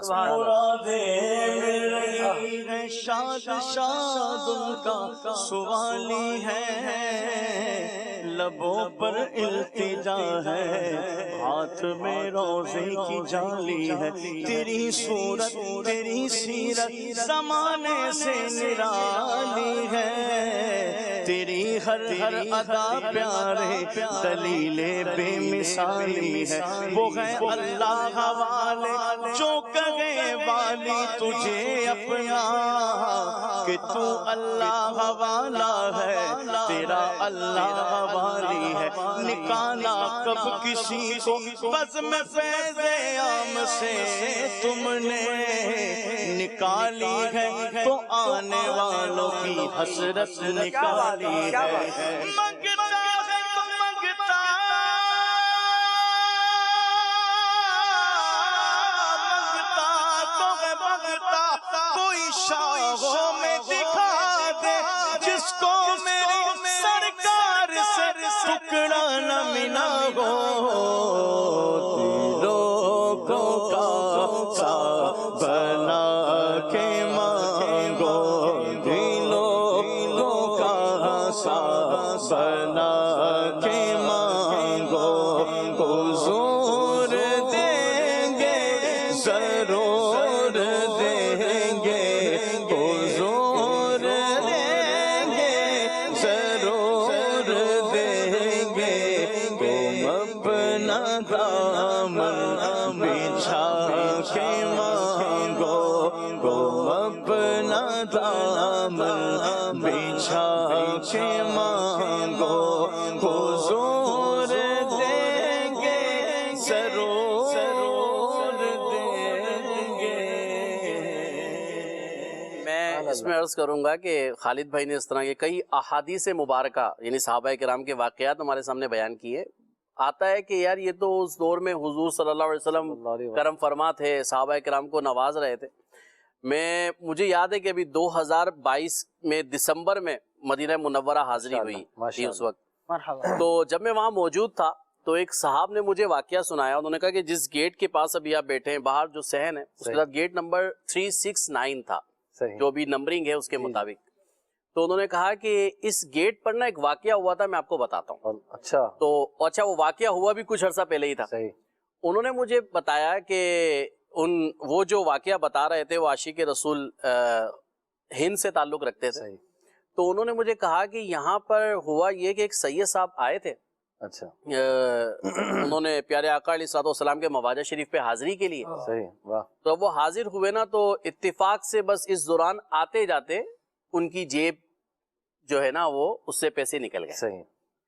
اب پیسے گر گئے یا نکل گئے جو بھی ہوا، تو اس کے بعد وہ بڑے پریشان کہ میں اب کیسے اپنا گزارا کروں گا، کیونکہ جتنی بھی پاکٹ میں پیسے تھے وہ سب چلے گئے، اب ہے ہی نہیں کچھ۔ لیکن انہوں نے کسی سے ذکر نہیں کیا، وہ اسی گیٹ نمبر 369 پر آ کر بیٹھ گئے اور بس حضور علیہ الصلوۃ والسلام کی بارگاہ میں عرض کی کہ حضور آپ کا مہمان ہوں اور یہ واقعہ ہو گیا ہے، اب کیا ہوگا میرے ساتھ؟ اب یہ تصور جمع، کسی سے ذکر نہیں کیا۔ اچھا اب وہ جو گیٹ ہے اس کے پیچھے دیکھا، جو مدینہ شریف گئے ہیں تو ان کو پتا ہے کہ پیچھے کچھ آفیسز ہیں گورنمنٹ کی اور ساتھ روڈ ہے، صحیح۔ تو اب وہ کہتے ہیں کہ وہاں پہ روڈ پر ایک گاڑی آئی، رکی، اور اس میں سے کوئی صاحب نکلے اور سیدھے ان سید صاحب کے پاس آئے اور آ کر کہا کہ میرے ساتھ چلیں۔ انہوں نے کہا میں کہاں، آپ کہاں لے کے جا رہے ہیں؟ کہا کہ بس آپ کو میں کہہ رہا ہوں کہ آپ میرے ساتھ چلیں بس۔ انہوں نے ان کو زبردستی لیا، لے کر گاڑی میں لیا، بٹھایا اور لے کر چل دیے۔ گھر پہنچے، گھر تک پہنچے تو انواع و اقسام کے کھانوں کا اہتمام تھا۔ سید صاحب نے کھانا کھایا، کھانا پہلے کھا نہیں رہے، کہہ رہے کہ پہلے مجھے مدعا بیان کریں، نہ جان نہ پہچان، نہ کچھ میں آپ کو پہچانوں نہ آپ مجھے پہچانیں، آپ نے مجھے اس طرح لیا، گھر بھی لے آئے، کھانا بھی پیش کر دیا، کھانا پہلے سے تیار ہے، وجہ کیا ہے؟ تو انہوں نے کہا کہ بس آپ کھانا کھائیں۔ کھانا کھا لیا۔ کھانا کھانے کے بعد وہ صاحب اندر جاتے ہیں، اپنا ایک بریف کیس لے کر آتے ہیں، اسے کھولتے ہیں، اب اس میں ریال موجود ہیں، اور کہا کہ جتنے چاہیے اس میں سے آپ لے لیجئے، اور اگر آپ کو حاجت ہے تو سارے لے لیجئے۔ اب وہ سید صاحب ان کی شکل دیکھیں، کہا کہ میں آپ سے نہیں لوں گا کیونکہ مجھے آپ سے کوئی حاجت ہی نہیں ہے، میں آپ سے کیوں؟ تو اب وہ صاحب اصرار کریں، بار بار اصرار کریں کہ آپ لیں، وہ کہہ رہے کہ میں آپ سے کیوں لوں، اور آپ نے مجھے یہ نہیں بتایا کہ بھی آپ مجھے لے کر کیوں آئے، آپ نے مجھے کھلایا کیوں، آپ نے مجھے بٹھایا کیوں، آپ نے مجھے پلایا کیوں، اتنی دور سے لے کر بھی آ گئے، گھر میں بھی بٹھا دیا ہے، مجھے پہلے مدعا بتائیں۔ اب وہ صاحب کہتے ہیں کہ مدعا چھوڑیں، آپ لے لیں، بس آپ لیں اور چلیں۔ ان کا نہیں مجھے مدعا بتانا ہوگا تمہیں۔ اب اس پہ ضد چل رہی تھی، تو وہ جو میزبان تھے انہوں نے ایک دم جلال میں سید صاحب کی طرف دیکھا، کہا سید صاحب اگر کچھ لینا نہیں تھا تو حضور کی بارگاہ میں آپ نے شکایت کیوں کی؟ آپ نے حضور کی بارگاہ میں شکایت کیوں کی؟ انہوں نے کہا کیا مطلب؟ کہا کہ کیا آپ نے حضور علیہ الصلوۃ والسلام کی بارگاہ میں عرضی نہیں کی کہ حضور آپ کا مہمان ہوں اور میری جیب میں سے ہمارا معاملہ آؤٹ ہو گیا ہے، سارے پیسے نکل گئے، حضور اب میں کیا کروں؟ کہا آپ نے شکایت نہیں کی؟ کہا وہ تو میں نے حضور سے کی ہے۔ تو کہا وہی پیارے آقا علیہ الصلوۃ والسلام تو میرے خواب میں تشریف لائے، فرمایا کہ میرا شہزادہ فلاں جانب بیٹھا ہوا ہے، اسے لے کر آؤ، اسے کھلاؤ، اس کی خاطر مدارت کرو اور جو اسے چاہیے اسے دے دو۔ یعنی بات یہ ہے کہ اس دور میں بھی اگر کوئی امتی پیارے آقا علیہ الصلوۃ والسلام کی بارگاہ میں پورے دل کی توجہ کے ساتھ عرضی کر دے نا تو قبول ہی قبول ہے، اور جو کرم نوازیاں اس پہ ہونی ہے وہ تصور نہیں کر سکتے۔ فریاد امتی جو کرے حال زار میں، فریاد امتی جو کرے حال زار میں، ممکن نہیں کہ خیر بشر کو خبر نہ ہو، ممکن نہیں کہ خیر بشر کو خبر نہ ہو۔ بے شک جو ہے وہ ممکن نہیں کہ خیر بشر کو خبر نہ ہو۔ نبی پاک صلی اللہ علیہ وآلہ وسلم کی بارگاہ میں عرضی کی جائے اور دل سے کی جائے اور وہ قبول نہ ہو، ایسا پاسبل نہیں۔ اور یہ تو ایک واقعہ ہمارے وسیم بھائی نے بیان کیا ہے، جمع کرنے جائیں تو شاید سینکڑوں ہزاروں واقعات جو ہے وہ اس طرح کے سامنے آ جائیں کہ جنہوں نے حضور علیہ الصلوۃ والسلام کی بارگاہ میں فریاد کی اور آقا کریم علیہ الصلوۃ والسلام نے داد رسید فرمائی۔ اللہ اکبر۔ بلکہ آپ دیکھیے کہ صحابہ کرام کی ہم نے بات کی، خالد بھائی نے کئی واقعات بیان کیے، صحابہ کرام علیہ رضوان کی بھوک کا معاملہ ہو، پیاس کا معاملہ ہو، بارش نہ ہو رہی ہو، شادی نہ ہو رہی ہو، قرض کا معاملہ ہو، اور نور حسن و جمال چاہیے ہو، سیاہ فام کو جو ہے نا کہنا میں سفید بنا دیں، نورانی چہرے والا بنانا ہو، نبی پاک علیہ الصلوۃ والسلام کھانے میں برکت کے واقعات ہوں، یہ سارے کے سارے جو ہے نا وہ سیرت کی وہ اہم ترین واقعات ہیں جن میں نبی پاک علیہ الصلوۃ والسلام کی ذات والا شان کی یوں سمجھے کہ برکات کا ظہور ہوتا ہے، اور حضور علیہ الصلوۃ والسلام اپنے غلاموں کی جو ہے وہ اس طرح داد رسی فرماتے ہیں۔ تو اگر ہم انہی واقعات کو خالی بیان کرنے جائیں تو میرا خیال ہے پورا سلسلہ اسی میں ہمارا جو ہے وہ بیان ہو جائے۔ اللہ پاک نے نبی پاک علیہ الصلوۃ والسلام کو ایسی برکت اور ایسا کمال عطا فرمایا۔ جی خالد، اس میں ساری چیزوں کو دیکھنے کے بعد واقعات کی طرف جو ظاہر انڈیکیٹ ہی کیا گیا، اشارتاً ہی بھی باتیں ہوئی، کچھ واقعات تفصیل سے بیان ہوئے، قدر تفصیل سے بیان ہوئے، لیکن کما حق تو ظاہر ہے نہیں ہو سکے۔ لیکن ان سارے واقعات سے ہمیں جو چیز سیکھنے کو ملتی ہے وہ یہ ہے کہ صحابہ کرام علیہ رضوان کی یہ عادت مبارکہ کتنی بے شک کہ وہ سید عالم صلی اللہ تعالیٰ علیہ وآلہ وسلم کو مشکل کشا سمجھتے تھے، عقید عالم صلی اللہ تعالیٰ علیہ وآلہ وسلم کو حاجت روا سمجھتے تھے، اور اس لیے سید عالم صلی اللہ تعالیٰ علیہ وآلہ وسلم کی بارگاہ میں بار بار حاضری دیا کرتے تھے۔ تو یوں ہم بھی اگر ایک اپنی عادت بنا لیں اس کہ سید عالم صلی اللہ تعالیٰ علیہ وآلہ وسلم کی طرف لو لگائیں، ان پر درود و سلام پڑھیں، کیونکہ درود و سلام پڑھنے میں بھی نا ایک عادت ہے یہ بھی، اور ایک بندہ مومن کی ہونی چاہیے یہ عادت۔ جی ہاں بالکل، اس کو اپنا لے، یہ بھی حاجتوں کو دور کرنے والا ہے۔ نبی کریم صلی اللہ تعالیٰ علیہ وآلہ وسلم سے انسان کے تعلق میں مضبوطی لانے والی یہ عادت ہے۔ اگر اس کو اپنا لے گا، بارگاہ رسالت کی طرف توجہ ہونے لگے گی اس کی، اور یہ وہ عادت ہے جو ہمیں بہت ساری برائیوں سے بچائے۔ آپ دیکھیں سید عالم صلی اللہ تعالیٰ علیہ وسلم نے اپنے صحابہ کی جن عنوانات پر تربیت فرمائی ہے اس میں سے ایک زبردست عنوان پتہ ہے کیا ہے؟ وہ خودداری بھی ہے۔ عقید عالم صلی اللہ تعالیٰ علیہ وآلہ وسلم نے انہیں خوددار بنایا، حتیٰ کہ ایسی عقید عالم صلی اللہ علیہ وسلم نے صحابہ سے بیعت لی اس بات پر کہ کبھی کسی سے کچھ نہیں مانگیں گے، کبھی کسی سے سوال نہیں کرو گے۔ لیکن صحابہ کرام علیہ رضوان کا پھر نبی پاک علیہ السلام کی حیات طیبہ میں بھی یہی معمول رہا، اور اس کے بعد بھی یہ معمول رہا کہ وہ دنیاوی معاملات میں نا ایسے اپنے آپ کو فقیر بنا کر نہیں پیش کیا کرتے تھے، بلکہ وہاں پر وہ اس طرح تن کر کھڑے رہتے تھے کہ ہم خوددار ہیں، ہم مانگنے والی قوم نہیں ہیں۔ اور جب ان کو مانگنا ہوتا تھا تو ان کو پتا تھا کہ ان دروں کی طرف رجوع کیا جائے کہ جہاں پر مانگنے سے خودداری زائل نہیں، بالکل صحیح، وہ اللہ اور اس کے رسول کی بارگاہ ہے، یہاں سے خودداری زائل نہیں ہوتی اور سکھائی جاتی ہے خودداری۔ جب بندہ یہاں کا ہو جاتا ہے نا تو پھر اس کو نتیجہ یہ ملتا ہے کہ وہ ہر ایک کے سامنے اپنے سر کو جھکانے اور اپنے ہاتھ کو پھیلانے سے بچا رہتا ہے۔ تو یہاں سے اگر اخلاق، آداب اور اوصاف بندہ سیکھتا ہے نا تو اس کا فائدہ یہ ہوتا ہے کہ اس کا جو فوکس ہے وہ اللہ اور اس کے رسول کی بارگاہ کی طرف ہو جاتا ہے۔ یہاں پر ایک اور بات میں عرض کرنا چاہ رہا ہوں، وہ یہ کہ سید عالم صلی اللہ تعالیٰ علیہ وآلہ وسلم کی بارگاہ ہو یا رب العالمین جل وعلا کی بارگاہ ہو، جب بندہ ان بارگاہوں کی طرف آ رہا ہے اور دستے سوال دراز کر رہا ہے تو یہ تو اچھا عمل ہے، لیکن انسان جب دنیا میں زندگی گزارتا ہے اور وہ عالم اسباب میں ہے تو اب ذرا اس چیز کو بھی شرعی نقطہ نگاہ سے نبی پاک علیہ الصلوۃ والسلام کی سیرت و سنت سے دیکھا جائے گا کہ دنیاوی امور کے لیے، اپنی ضروریات زندگی پورا کرنے کے لیے کسی کے پاس جانا، کسی سے سوال کرنا اور کسی سے ادھار مانگنا، کیا اس کی اجازت ہے یا نہیں؟ تو پھر اس کے تناظر میں یہ بات ہمیں ملتی ہے کہ اس کی بھی اجازت ہے، کیونکہ انسان عالم اسباب میں جی رہا ہے۔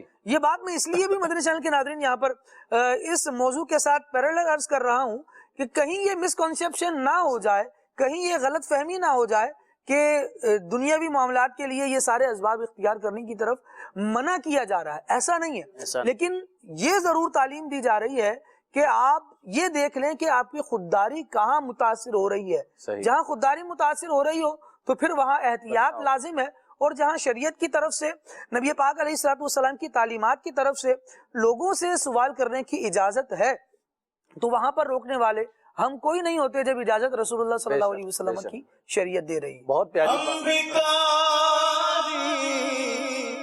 وہ کریم ان کا خدا ان سے فضول،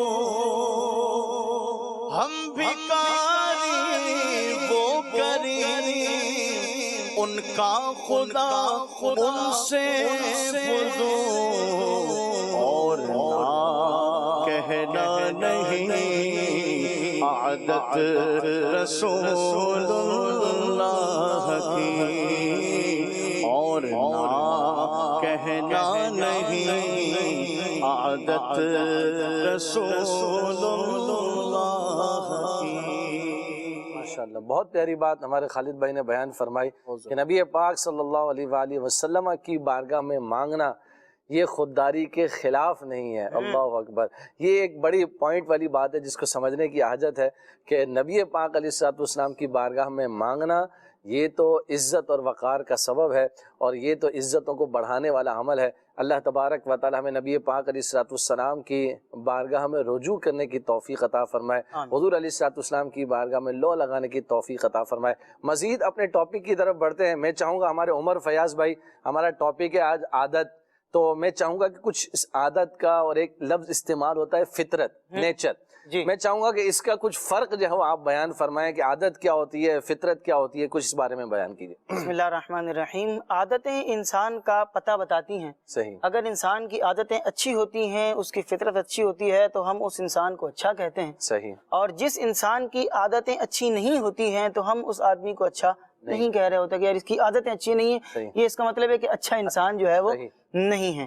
اچھا، عادت میں اور فطرت میں فرق ہوتا ہے۔ صحیح۔ عادت، لوگ کہتے ہیں کہ عادت و فطرت ایک ہی چیز ہے، ایسا نہیں ہے، ایک نہیں ہے، دونوں میں فرق ہوتا ہے۔ صحیح۔ آپ انسان کی عادت کو تبدیل کر سکتے ہیں لیکن فطرت تبدیل نہیں ہوتی۔ یہ تو روایتوں کے اندر بھی آتا ہے کہ نبی پاک علیہ السلام نے ارشاد فرمایا، جس کا مفہوم کچھ اس طرح کا ہے کہ اگر تم کسی شخص کو یہ کہتا ہوا سنو کہ پہاڑ اپنی جگہ سے ہل کر دوسری جگہ پر چلا گیا ہے تو تسلیم کر لینا، لیکن اگر کوئی آ کر یہ کہے کہ فلاں بندہ اپنی فطرت سے ہٹ گیا ہے تو اس کی بات تسلیم نہیں کرنا، کیونکہ بندہ اپنی فطرت سے جو ہے وہ آگے پیچھے نہیں ہوتا۔ میں اس کی مثال دوں گا اور مثال سے سمجھاؤں گا۔ اگر کوئی شخص نشہ کرتا ہے تو نشہ کرنا یہ ایک عادت میں ہوتا ہے۔ ہم کہتے ہیں نا یہ نشے کا عادی ہے، سگریٹ پینے کا عادی ہے، شراب پینے کا عادی ہے، فلاں کام کا عادی ہے، تو یہ اس کی عادت ہے، اور یہ انسان ایک دفعہ کرتا ہے، دوسری دفعہ کرتا ہے، تیسری دفعہ کرتا ہے، اور اسٹیپ بائی اسٹیپ پھر وہ اس کا عادی ہو جاتا ہے، وہ اس کی عادت میں شامل ہو جاتا ہے۔ اور فطرت کیا ہے؟ فطرت کی مثال میں آپ کو دوں گا کہ پانی ہے، پانی اس کا نارمل ٹیمپریچر کیا ہوتا ہے کہ نہ وہ بہت زیادہ ٹھنڈا ہوگا نہ وہ بہت زیادہ گرم ہوگا۔ صحیح۔ آپ جب اس کو ایک آگ کے اوپر رکھ دیں گے تو وہ بوائل ہونا شروع ہو جائے گا، ابلنا شروع ہو جائے گا، اس کے بعد آپ دوبارہ اس کو اتار کر جب رکھ دیں گے تو وہ دوبارہ اپنی فطرت پر لوٹ کر آ جائے گا، یعنی کہ جب وہ آپ نے اس کو ہٹا دیا آگ سے تو وہ آہستہ آہستہ آہستہ آہستہ ٹھنڈا ہوتا ہوتا ہوتا اپنی فطرت کے اوپر آ جائے گا۔ تو اگر کسی فطرت میں تبدیلی آتی بھی ہے تو وہ عارضی طور پر آتی ہے، اور پھر اس کے بعد وہ اپنی فطرت پر وہ چیز دوبارہ لوٹ کر آ جاتی ہے۔ ہم جو ہے وہ اپنی زندگی میں ایاز جامی بھائی بہت ساری عادات کو اپنا رہے ہوتے ہیں اور ہم سمجھ رہے ہوتے ہیں کہ بھائی اس کا کوئی بہت بڑا امپیکٹ نہیں پڑے گا۔ اب دیکھیں کہ اگر ہم ایکسرسائز کرتے ہیں تو کیا پہلے ہی دن بالکل فٹ ہو جاتے ہیں؟ نہیں، ایسا تو نہیں ہوتا۔ اگر کوئی شخص جو ہے وہ جنک فوڈ کھا رہا ہے، روزانہ برگر کھا رہا ہے، پیزے کھا رہا ہے، چپس کھا رہا ہے، فرنچ فرائز کھا رہا ہے، اور روزانہ جو ہے وہ روغن والی چیزیں کھا رہا ہے، تو اب وہ شخص جو ہے وہ پہلے ہی دن اس کو یوں نقصان نہیں پہنچے گا، بلکہ کیا ہوگا کہ جب کچھ دنوں کے بعد وہ اپنی پرانی تصویر اٹھا کر دیکھے گا تو اب اس کو پتہ چلے گا کہ جناب میری پہلے کی صحت میں اور اب کی صحت میں روزانہ جنک فوڈ کھانے نے کتنا بڑا جو ہے وہ امپیکٹ ڈالا ہے۔ اسی طرح ہم اپنی زندگی کے اندر روز مرہ حیات کے اندر بہت سارے چھوٹے چھوٹے کام ایسے کر رہے ہوتے ہیں جس کو ہم سمجھ رہے ہوتے ہیں کہ یار یہ چھوٹی سی بات تو ہے، اور وہ چھوٹی سی بات ہماری اس طرح عادت بن جاتی ہے کہ پھر وہ ہماری زندگی کے اندر جو ہے وہ بہت بڑا اثر ڈالتی ہے۔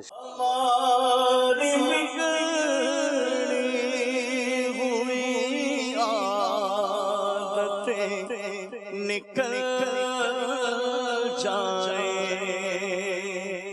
ہماری بگڑی ہوئی عادتیں نکل جائیں، ملے گناہوں کے امراض سے شفا یا رب، ملے گناہوں کے امراض سے شفا یا رب، ملے گناہوں کے امراض سے شفا۔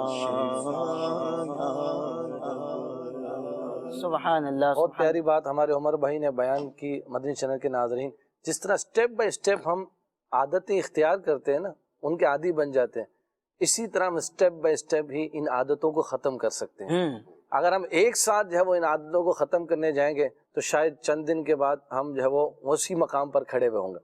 تو اگر ہم عادتوں کو ختم کرنا چاہتے ہیں تو سٹیپ بائی سٹیپ ہمیں اپنا جائزہ لینا ہوگا، اور ون بائی ون کر کے ہمیں ان چیزوں کو جو ہے وہ ختم کرنے کی کوشش کرنی ہوگی، تو پھر جا کر جو ہے وہ ہم، اور یہ کوئی مشکل کام نہیں ہے۔ بعض لوگ کہتے ہیں یار میری بری عادتیں نہیں چھوٹتی، ایسا نہیں ہے، بری عادتیں جو ہے وہ کہنا میں چھوٹ سکتی ہیں، اور جیسا کہ ہم نے ابھی سنا کہ یہ فطرت نہیں ہے، نیچر نہیں، یہ عادت ہے، عادت ہے، تو عادتیں جو ہے وہ کہنا میں یہ ان سے چھٹکارا پایا جا سکتا ہے، یہ پاسبل ہے، ممکن ہے، لیکن اس کے لیے ہمیں کوشش کرنی پڑے گی، محنت کرنی پڑے گی۔ یہاں میں چاہوں گا وسیم بھائی کہ ہم دیکھتے ہیں کہ عادتوں کے اندر، عادتیں چاہے اچھی ہوں چاہے بری ہوں، اس میں صحبت کا بڑا اثر ہوتا ہے، گیدرنگ کا بڑا اثر ہوتا ہے۔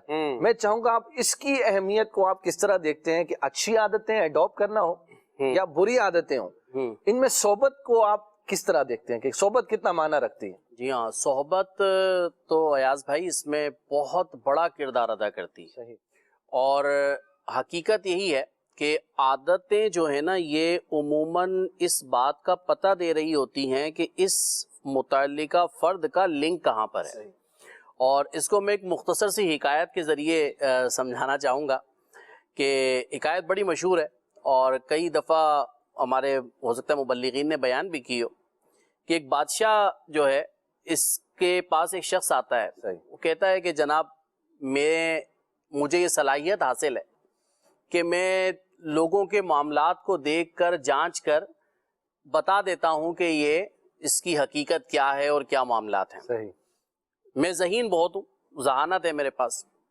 اچھا، بادشاہ کو وہ کہتا ہے کہ مجھے کہیں رکھ لیں، تو بادشاہ اس کو کہتا ہے کہ ٹھیک ہے میرے ابھی استبل کا جو میرا انچارج تھا اس کا کہیں انتقال ہوا ہے تو تم ایسا کرو تم آ جاؤ. صحیح.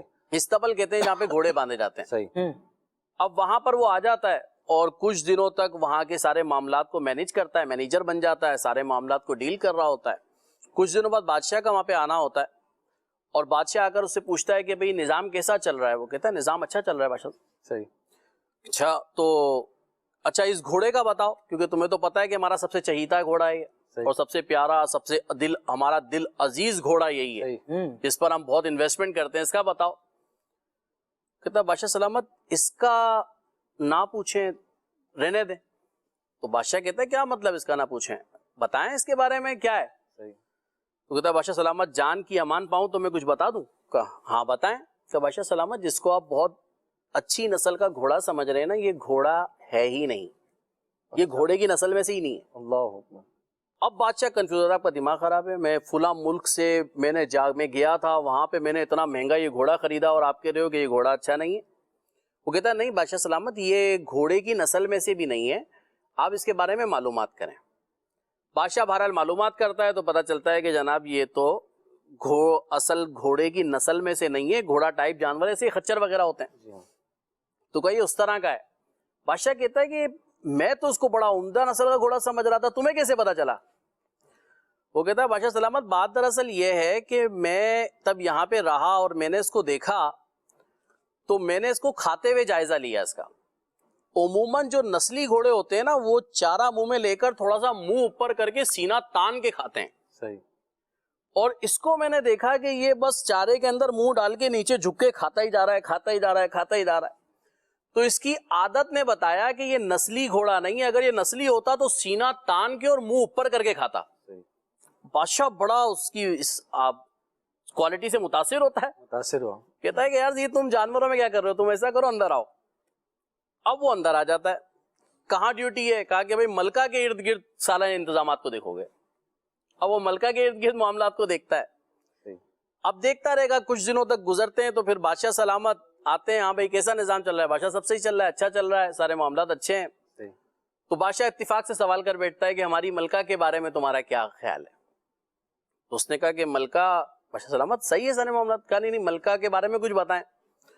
تو بادشاہ سلامت ملکہ کا معاملہ یہ میں کیا بتاؤں, آپ رہنے دیں. تو بادشاہ پھر کنفیوز ہوتا ہے, کہتا ہے نہیں کیا مسئلہ ہے, بتاؤ ملکہ کے بارے میں.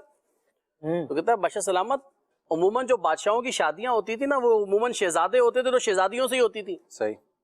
تو بادشاہ سلامت یہ ملکہ جو ہے اگر آپ یہ سمجھتے ہیں نا کسی شاہی خاندان سے ان کا تعلق ہے تو ایسا نہیں ہے, ایسا نہیں ہے. یہ ان کا کہا نہیں فلاں بادشاہ کی بیٹی سے میری شادی ہوئی ہے. کہا معلومات کر لیں, وہاں پہ پتہ کریں. تو اب تب بہرحال بادشاہ پتہ کرتا ہے تو یہ پتہ چلتا ہے کہ بھئی بادشاہ کے ہاں کوئی بیٹی نہیں تھی یا بیٹی تھی, اس کا انتقال ہو گیا تھا اور بادشاہ نے ایک چرواہے کی بیٹی کو گود لیا تھا. صحیح. تو اب تب یہ بات پتہ چلتی تو کہا بھئی یہ تو مجھے اب انکشاف ہوا, تمہیں کیسے پتہ چلا.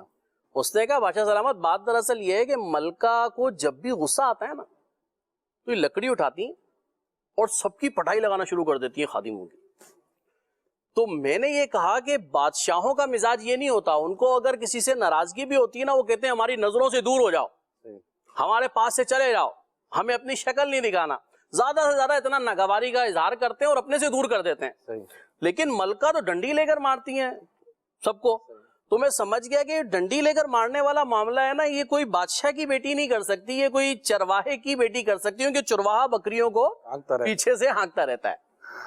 بادشاہ بہرحال بڑا متاثر ہوتا ہے, کہتا ہے بھئی اس کو گیہوں دے دو, گندم دے دو, اناج دے دو, اسے گھر کو بھر دو.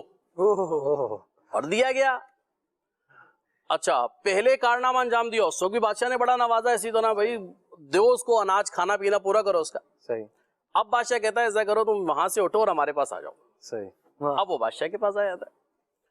بادشاہ کے پاس آتا ہے تو بادشاہ کے ساتھ دن گزرتے رہتے ہیں. پھر بادشاہ بھی ایک دن اپنے بارے میں سوال کر لیتا ہے کہ تمہارا ہمارے بارے میں کیا خیال ہے. کلاڑی ماری یہ بھی ایک عادت ہے, یہ بھی ایک جستجو کی بھی ایک عادت ہے جو انسان کو ہے وہ کہاں سے کہاں پہنچا دیتی ہے. ایسے ہی اب بادشاہ تب اپنے بارے میں پوچھتا ہے نا تو بادشاہ کہتا ہے بادشاہ اگر یہ سوال نہ کریں تو بہتر ہوگا. اب کی بار تو میری جان جائے. اب کی بار جان جائے گی. بادشاہ ایک دم کنفیوز, کیونکہ بادشاہ کو پتا ہے پہلے ہی 2 رانگ نمبر تو یہ مجھے واضح کر چکا ہے, تو اب پتہ نہیں کیا دے گا یہ. تو بادشاہ پریشان, بادشاہ کہتا ہے بھائی کیا ہو گیا. کہا بادشاہ سلامت, جان کی امان پاؤں تو کچھ بتا دو. اب تو جان کی امان, جان کی امان ضروری, جان کی امان ضروری تھی. بہرحال مانگی, مانگنے کے بعد بادشاہ نے کہا نہیں بتاؤ. کہا بادشاہ سلامت, آپ بھی کسی بادشاہ کے خاندان سے تعلق نہیں رکھتے ہیں. اب بادشاہ پریشان کہ بھئی یہ کیا, میں کہا نہیں آپ والدہ, بادشاہ کے والد کا تو انتقال ہو گیا تھا, والدہ سے معلومات کریں, وہ آپ کو کچھ بتائیں گی اس بارے میں, پھر مجھے بتائیں. بادشاہ جاتا ہے, والدہ سے پوچھتا ہے, اس کی والدہ بتاتی ہے جی بیٹا ہمارا کوئی بیٹا تھا نہیں, تو یا ہمارا جو بیٹا تھا اس کا انتقال ہو گیا تھا, ہمیں امور سلطنت چلانے تھے, تو ہم نے اپنے فلاں کسان کا بیٹا جو ہے نا وہ گود لے لیا تھا. اب تب یہ پتہ چلتا ہے تو بادشاہ کہتا ہے بتاؤ ان کو تو پہچانا, مجھے کیسے پہچانا, میری کون سی ایسی عادت تھی جو تمہاری سمجھ میں آیا کہ بھئی میں اس طرح کا, میں تو سمجھ گیا تھا کہ آپ کسی کسان کے بیٹے ہیں. تو کہا وہ کیسے. کہا دراصل بادشاہ سلامت بات یہ ہے کہ جب بادشاہ ہوتے ہیں نا, بادشاہ تب یہ کسی سے خوش ہوتے ہیں, تو وہ کہتے ہیں اس کو اتنا سونا دے دو, اتنے ہیرے دے دو, اتنے جواہرات دے دو.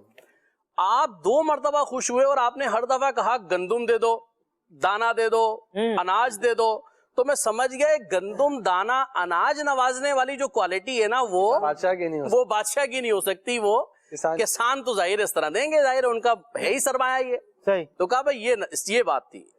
اب اس حکایت کو جو ہے نا بیان کرنے والوں نے بیان کر کے یہ چیز سمجھائی ہے کہ بہت ساری عادتیں پتہ دے رہی ہوتی ہیں اور وہ ہمارے بارے میں بتا رہی ہوتی ہیں کہ ہماری گیدرنگ کن لوگوں میں, ہم کن لوگوں میں بیٹھ رہے ہیں, ہم کن لوگوں میں اٹھ رہے ہیں. میں اس کو موٹی سی مثال سے سمجھاؤں گا کہ ایک ہرس ہے نا, ہرس. ایاز بھائی یہ ہرس بہت سارے لوگوں کی عادت ہوتی ہے, بہت زیادہ حریص ہوتے ہیں وہ کس چیز میں, کھانے پینے میں. وہ کسی ٹیبل پر بیٹھے ہوتے ہیں نا تو انسان کو پتہ چل جاتا ہے کہ یار یہ وہ آدمی ہے کہ جو شاید یہ سمجھ بیٹھا ہے کہ میری زندگی کا مقصد صرف کھانا ہے, میری زندگی کا مقصد صرف بوٹیاں لینا ہے, دوسروں کی سمجھ لیں کہ بس ٹرے پر نظر رکھنا ہے کہ ٹرے آئی تو ساری بوٹیاں سمیٹ لوں, ٹرے آئی تو سارا کھانا سمیٹ لوں. یہ جو عادتیں ہوتی ہیں نا یہ بتا رہی ہوتی ہیں کہ یہ ایک ہرس کا مرض ہے جو اس شخص میں پیدا ہو گیا اور یہ کہیں نہ کہیں سے ہے.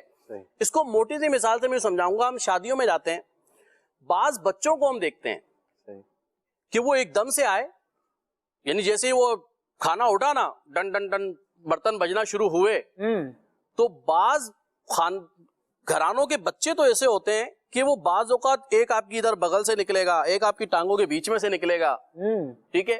اب وہ نکل کر ان کا ٹارگٹ کیا ہوتا ہے, ان کا ٹارگٹ یہ ہوتا ہے کہ بہت پلیٹ پکڑو, اور والدین نے پہلے سے یہ سب بعض اوقات بعض ڈیوٹی لگی ہوئی ہے کہ بیٹا تم نے دہی کرنی ہے, بیٹا تم نے رائتا پکڑ لینا ہے, تم نے سلاد پر اٹیک کرنا ہے, تم نے مٹھائی پر اٹیک کرنا ہے, تم نے میٹھے پہ, تم نے زردے پہ, یہ وہ فلاں ڈھماکا سارا ہو گیا. یہ ویسے وسیم بھائی آپ بہت چھوٹی چیزوں سے آ رہے ہیں, رائتا سلاد ڈائریکٹ بڑے بڑے آئٹم پہ کر رہے ہیں. آپ نے فش کو پکڑنا ہے, پکڑنی ہے, رائتا سلاد تو نارمل ہے, بات نارمل وہ, لیکن مسئلہ ہے کہ وہ ہوتے بھی تو 5-7 ہیں نا, تو اب ان کو ٹارگیٹڈ آپریشن دے دیا گیا. صحیح. اب وہ اس پہ اپنے ٹارگٹ پر ہیں.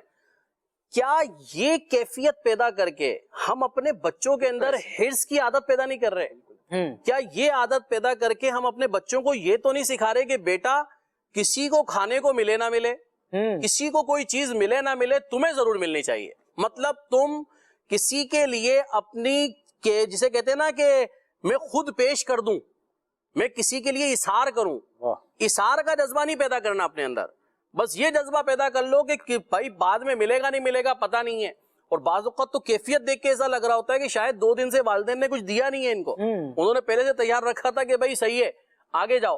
اب یہ جو کیفیات ہے نا یہ اچھی عادتیں نہیں ہیں ہماری, یہ جو ہم اپنے بچوں کے اندر پیدا کر رہے ہیں کہ بیٹا کر کیا رہے ہو. ارے بھائی بچوں کو پہلے سے بیٹا بیٹھیں, آئے ہیں دعوت میں, میزبان عموماً ڈبل ٹپل انتظام کر لیتے ہیں بعض اوقات, انشاءاللہ الکریم ملے گا, ہم اطمینان سے اٹھیں گے اور جا کر کھانا لے آئیں گے. صحیح, بہت اچھی چیز ہے. تو یہ کیا ہے, یہ وہ صحبتیں.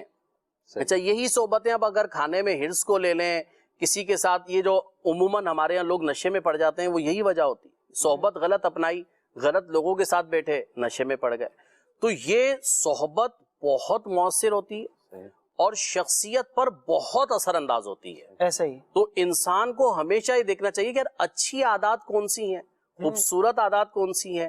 کھانا کھاتے ہوئے ان لوگوں کو دیکھیں.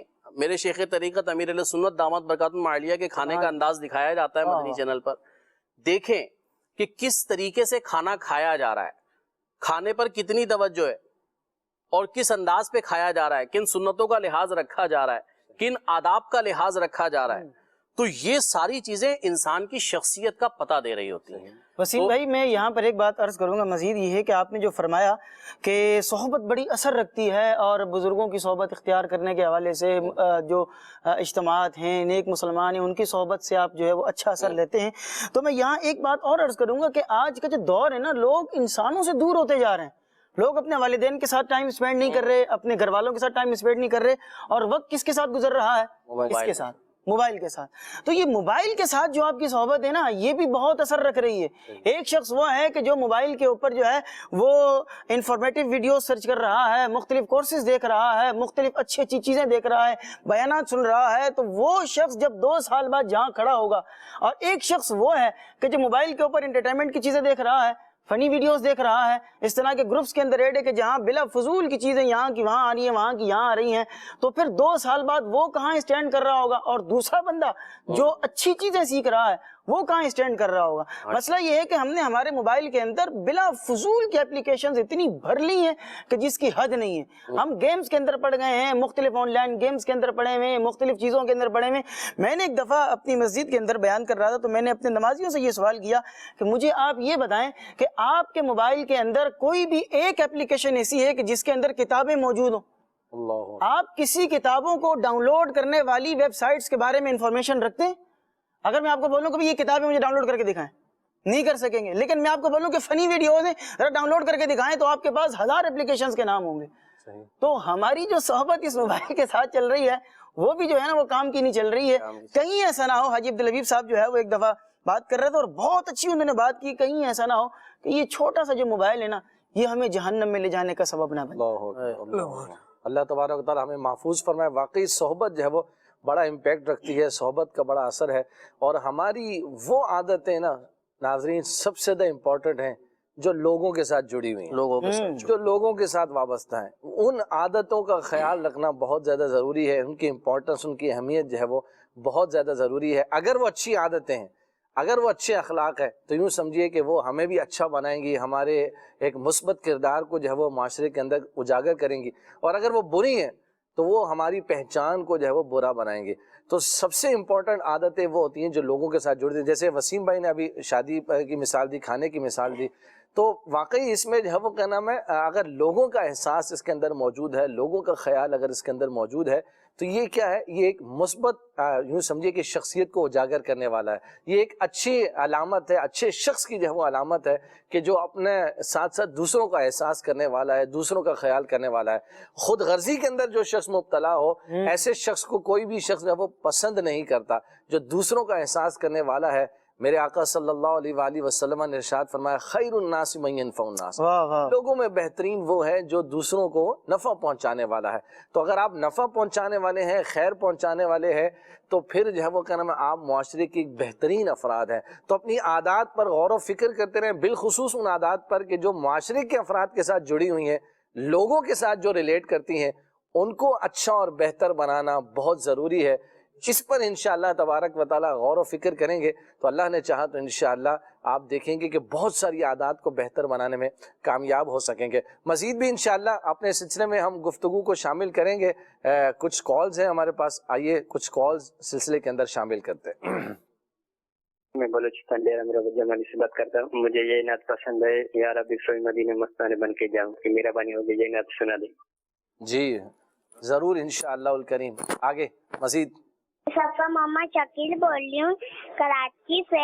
مجھے آپ کا پروگرام بہت اچھا لگتا ہے. جی صاحب مجھے علی نعت سنا دیں, مدینے جانے والوں جاؤ جا فی امان اللہ. واہ واہ, کبھی تو اپنا بھی لگ جائے گا بستر مدینے میں. ماشاء اللہ ماشاء اللہ, بہت پیارے کلام کی فرمائش مدنی منی نے کی ہے. انشاءاللہ مزید کال شامل کرتے ہیں.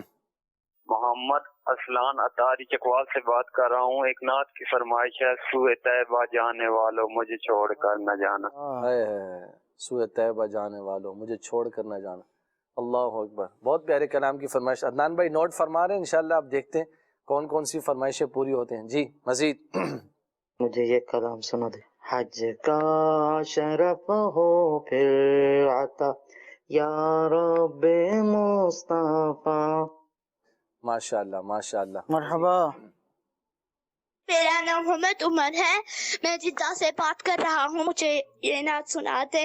ہوئی امید بارہ ور مدینہ آنے والا ہے. شکریہ، جزاک اللہ. واہ واہ واہ. مزید. آپ سے یہ درخواست ہے کہ یہ کلام سنا دیجئے، بہار جہاں پہ ذات مو. بہار جہاں فضا. مرحبا. ماشاءاللہ. کچھ میسیجز بھی ہمارے پاس ہیں، ان کو بھی انشاءاللہ شامل کرتے ہیں. خانپور سے یہ میسیج ہے، کہہ رہے ہیں مجھے ایک کلام سنا دیں.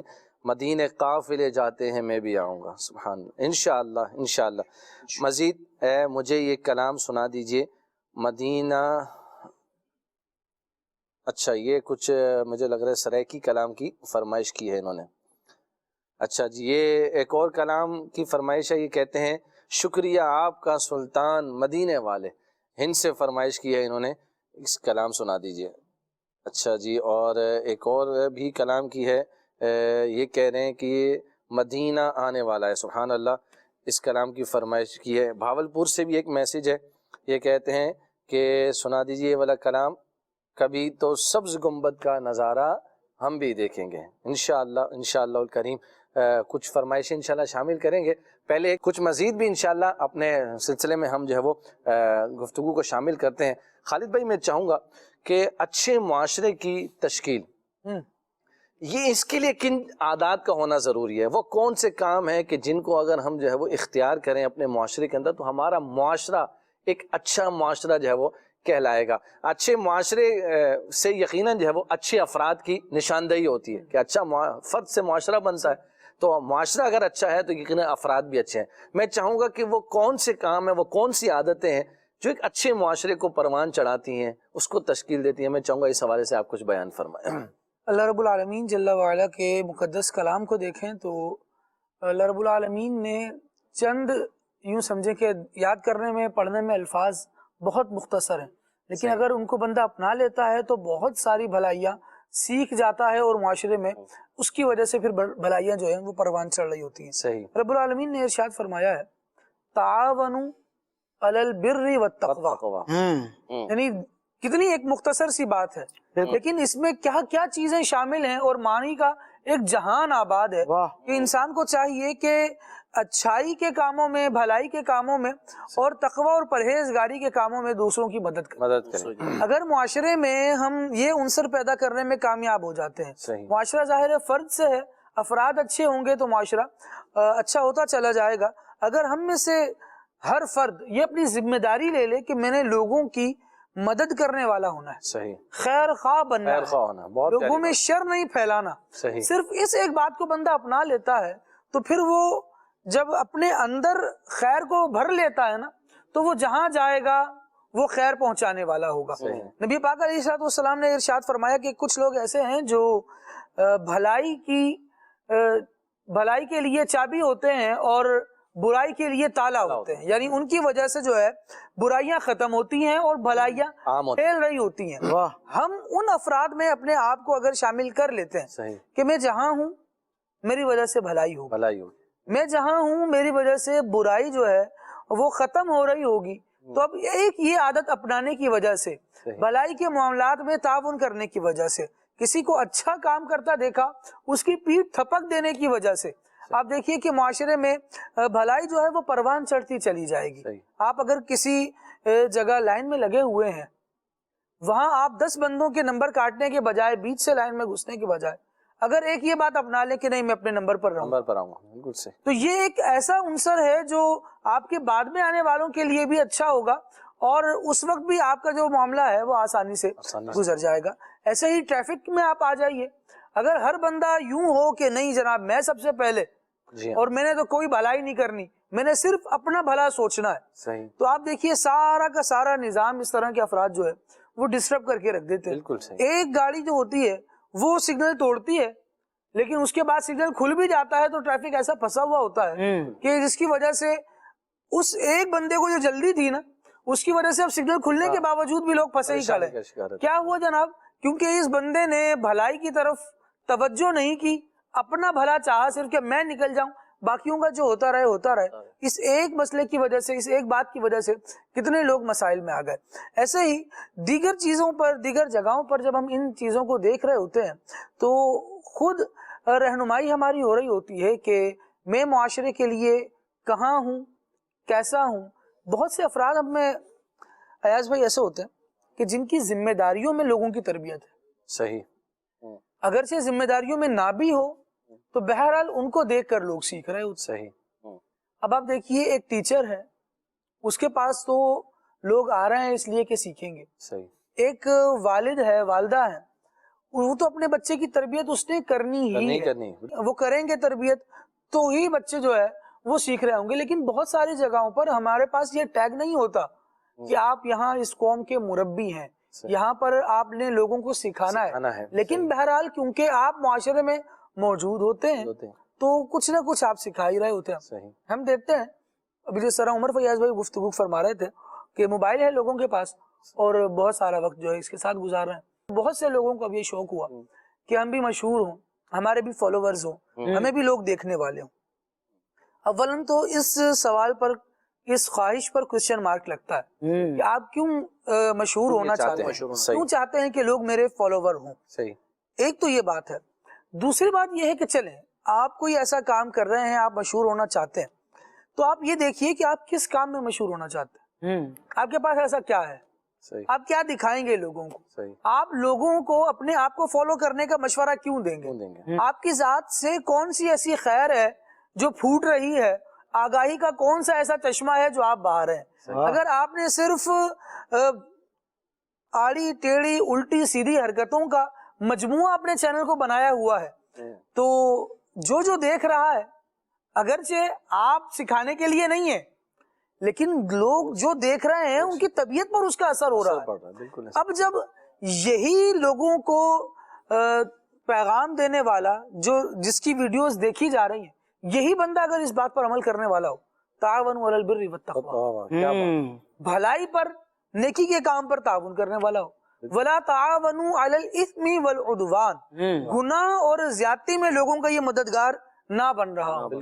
تو اب جب اس ایک اصول کو یہ فالو کرے گا نا, اس کو خود قرآن کو یہ فالو کرتا چلا جائے, اب اس کو فالو کرنے کے بعد جب اس کے پاس سے چیزیں جاری ہوں گی تو لوگوں کے لیے علم کا, آگاہی کا, ادراک کا, شعور کا ایک سلسلہ شروع ہوگا.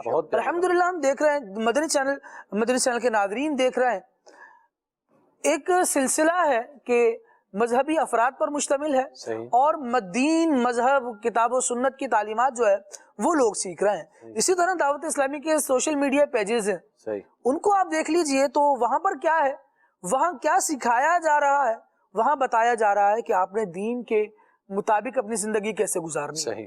ابھی ایام قربانی آئے تو کیا ہو رہا ہے, ان پیجز سے آپ کو اویئرنیس مل رہی ہے کہ ایام قربانی میں آپ نے کیا کرنا ہے. ایام حج آئے تو حج پر پہنچ گئے, سبحان اللہ. جو نہیں پہنچ سکے ان کے دل میں بھی ایک تڑپ ان پیجز کو فالو کرنے کی وجہ سے, کیونکہ وہ روزانہ حج کی ایک فضیلت دیکھ رہے ہیں, کیا ثواب ملے گا یہ دیکھ رہے ہیں. جب یہ چیزیں پڑھ رہا ہے بندہ تو اب بتائیے دل کی دنیا پر یہ کیا اثر کرتا ہے. تو یوں اگر بندہ بھلائی کو اپنانے والا بن جائے اور اپنا ہاتھ بھلائی پر ہی رکھے تو اس سے اس کی طبیعت میں بھی ایک اچھا امپیکٹ پڑے گا, اور جب ایک انسان بہتر ہوتا ہے تو اس کے معاشرتی جو نتائج ہیں نا وہ بھی اچھے آنا شروع ہو جاتے ہیں. جبکہ اس کی جگہ اگر ایک بندہ ایسا ہو جو برائی کو پروموٹ کر رہا ہو, جو اپنے چینل پر آپ کو دوسروں کا کنٹینٹ چرانے کے مشورے دے رہا ہے, جو بتا رہا ہے کہ اگر آپ نے اسائنمنٹ بنانا ہے تو بغیر محنت کیے سستی کاہلی کو اپنا کر اور دوسروں کی آنکھوں میں دھول جھونک کر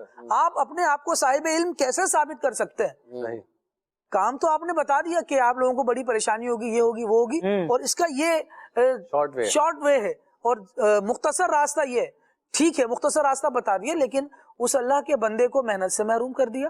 اس اللہ کے بندے کو جو وہ پڑھ کر سیکھتا, تجربہ حاصل کرتا, تحقیق کرتا, ان تحقیق اور اس تعلیم کے پیچھے اس کی اپنی ذات کی جو بھلائی تھی، اس کی اپنی ذات میں جو خوبیاں پروان چڑھنی تھی، ان ساری چیزوں سے روک دیا۔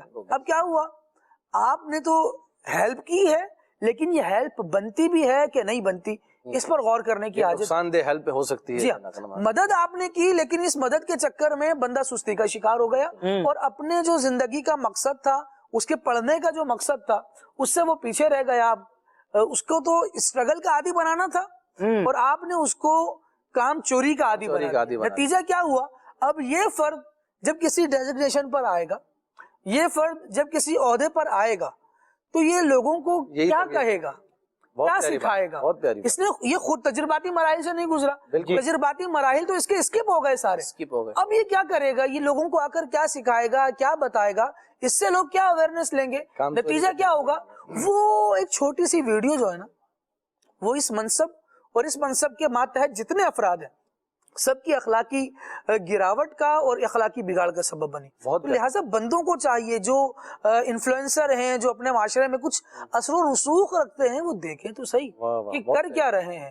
اب امیر اہل سنت دامت برکاتہم العالیہ کو دیکھ لیجیے، اور امیر اہل سنت کا اعلان سنا تو میں تو حیران ہو گئے۔ سیدنا عثمان غنی رضی اللہ تعالیٰ عنہ کے حوالے سے امیر اہل سنت دامت برکاتہم العالیہ نے جو زبردست تربیت فرمائی، کہ محافل بھی ہوں، ہر صحابی نبی جنتی جنتی کے ساتھ ساتھ عثمان غنی جنتی جنتی کے نعرے ہر مسجد میں ہو، اور اس کے بعد پھر لنگر ہو، لوگ اگر اپنے گھروں میں لنگر کریں، نیاز بانٹیں، تو اس پر لکھ کر دیں کہ عثمان غنی رضی اللہ تعالیٰ عنہ کے لیے۔ اس سے کیا ہو رہا ہے، یہ ایک شخص ایک انفلوئنسر ہے، لیکن ایک جو پیغام اس کے یہاں سے جاری ہوا، وہ کیا پیغام ہے، وہ گھر گھر صحابہ و اہل بیت کی محبت پہنچانے کا پیغام۔ اگر اس ویژن کے ساتھ آپ معاشرے میں کام کرتے ہیں تو پھر بھلائی کو سمیٹنے والے بنتے ہیں اور بھلائی حاصل کرنے والے بنتے ہیں، بھلائی کو گھر گھر پہنچانے والے بنتے ہیں۔ لیکن اگر دوسرا پہلو ہے جو میں پہلے عرض کر چکا، تو وہ دیکھ لیجئے برائی کا ہے۔ تو اب آپ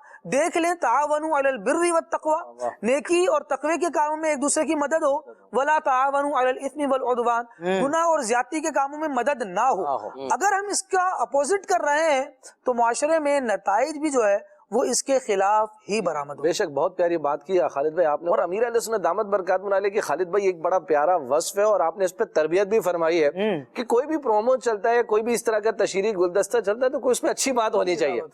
خالی مناظر لگا کر یا اس طرح کی وہ کہنا میں شارٹ وغیرہ لگا کر پرومو تو آپ بنا دیں، لیکن اگر کوئی اس میں ایک اچھا جملہ دین کی بات کا ایڈ کر دیں تو وہ کیا ہو جائے گا کہ نیکی کی دعوت بھی عام ہوتی رہے گی۔ آپ امیر اہل سنت دامت برکاتہم العالیہ کے تعزیتی پیغامات اور عیادت کے جو پیغامات ہوتے ہیں، آپ اس میں دیکھیے اسی طرح کسی کو کچھ بھی مبارکباد دے رہے ہیں، کسی سے براہ راست عیادت کر رہے ہیں، یا کسی کو براہ راست ویڈیو کے ذریعے پیغام کے ذریعے کسی سے عیادت فرما رہے ہیں، کوئی نہ کوئی اچھی بات، کوئی نہ کوئی جملہ، کوئی نہ کوئی حدیث پاک، کسی بزرگ کا فرمان، یہ امیر اہل سنت دامت برکاتہم العالیہ لازمی ایڈ کرتے ہیں کہ وہ ضمنی کام تو اپنی جگہ پر ہے، لیکن یہ نیکی کی دعوت کا بھی کچھ نہ کچھ کام ہو جائے۔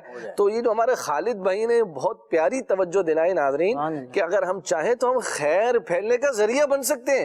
ہماری ایک چھوٹی سی ویڈیو، ہماری ایک چھوٹی سی حدیث پاک بیان کرنا، ایک چھوٹا سا خیر کا عمل کرنا، ایک چھوٹی سی اچھائی کی طرف انڈیکیٹ کرنا، ایک اچھی عادت کا بیان کرنا، اس کا پرچار کرنا، اس کو عام کرنا، تشہیر کرنا، یہ ہمارے لیے بخشش و نجات کا ذریعہ بن سکتا ہے۔ یہ ہمارے لیے جانے کے بعد بھی سرمایہ آخرت بن سکتا ہے اگر ہم اس پر غور و فکر کر لیں۔ تو اگر ذہن ہوگا نا، پھر وہی بات کہ اچھے ماحول اور اچھی تربیت سے اگر ہو کر گزرے ہوں گے تو پھر انشاءاللہ تبارک و تعالیٰ یہ ذہن بنے گا، یہ کرنے کا جو ہے وہ موقع ملے گا، اور پھر جو ہے وہ اس طرف سوچ پیدا ہوگی۔ اور اگر اچھل کود کے ذریعے صرف لائکس بڑھانے اور جو ہے وہ کہنا میں یوں سمجھیے کہ جو ہے نا ویوز بڑھانے کے لیے اگر سب کریں گے تو چلیں ویوز تو کچھ مل جائیں گے آپ کو، لائک تو ہو جائیں گے، پھر کہیں ایسا نہ ہو کہ اللہ کی بارگاہ میں ان لائک ہو جائے، کہیں آخرت میں جو ہے وہ ہمارے لیے وبال کا جو ہے وہ ذریعہ نہ بن جائے۔ تو اس پر جو ہے وہ غور کرنے کی بہت زیادہ حاجت ہے۔ اگر ہم اچھا کنٹینٹ، اچھا مواد، اچھی باتیں جو ہے وہ عام کرنے والے بن جائے تو یہ ہمارے معاشرے پر اچھے اثرات مرتب کرنے والے میں ایک جیسے سمجھیے کہ بہترین کردار ادا کر سکتے ہیں، اور ہمارا معاشرہ ایک اچھا معاشرہ بن سکتا ہے۔ اور یاد رکھیے ایک بات خالد بھائی نے ہمارے بیان فرمائی، یہاں پر ایک اور بات میں بھی معاشرے کی اچھائی کے حوالے سے بیان کرنا چاہوں گا، دیانت داری کو اختیار کیجیے۔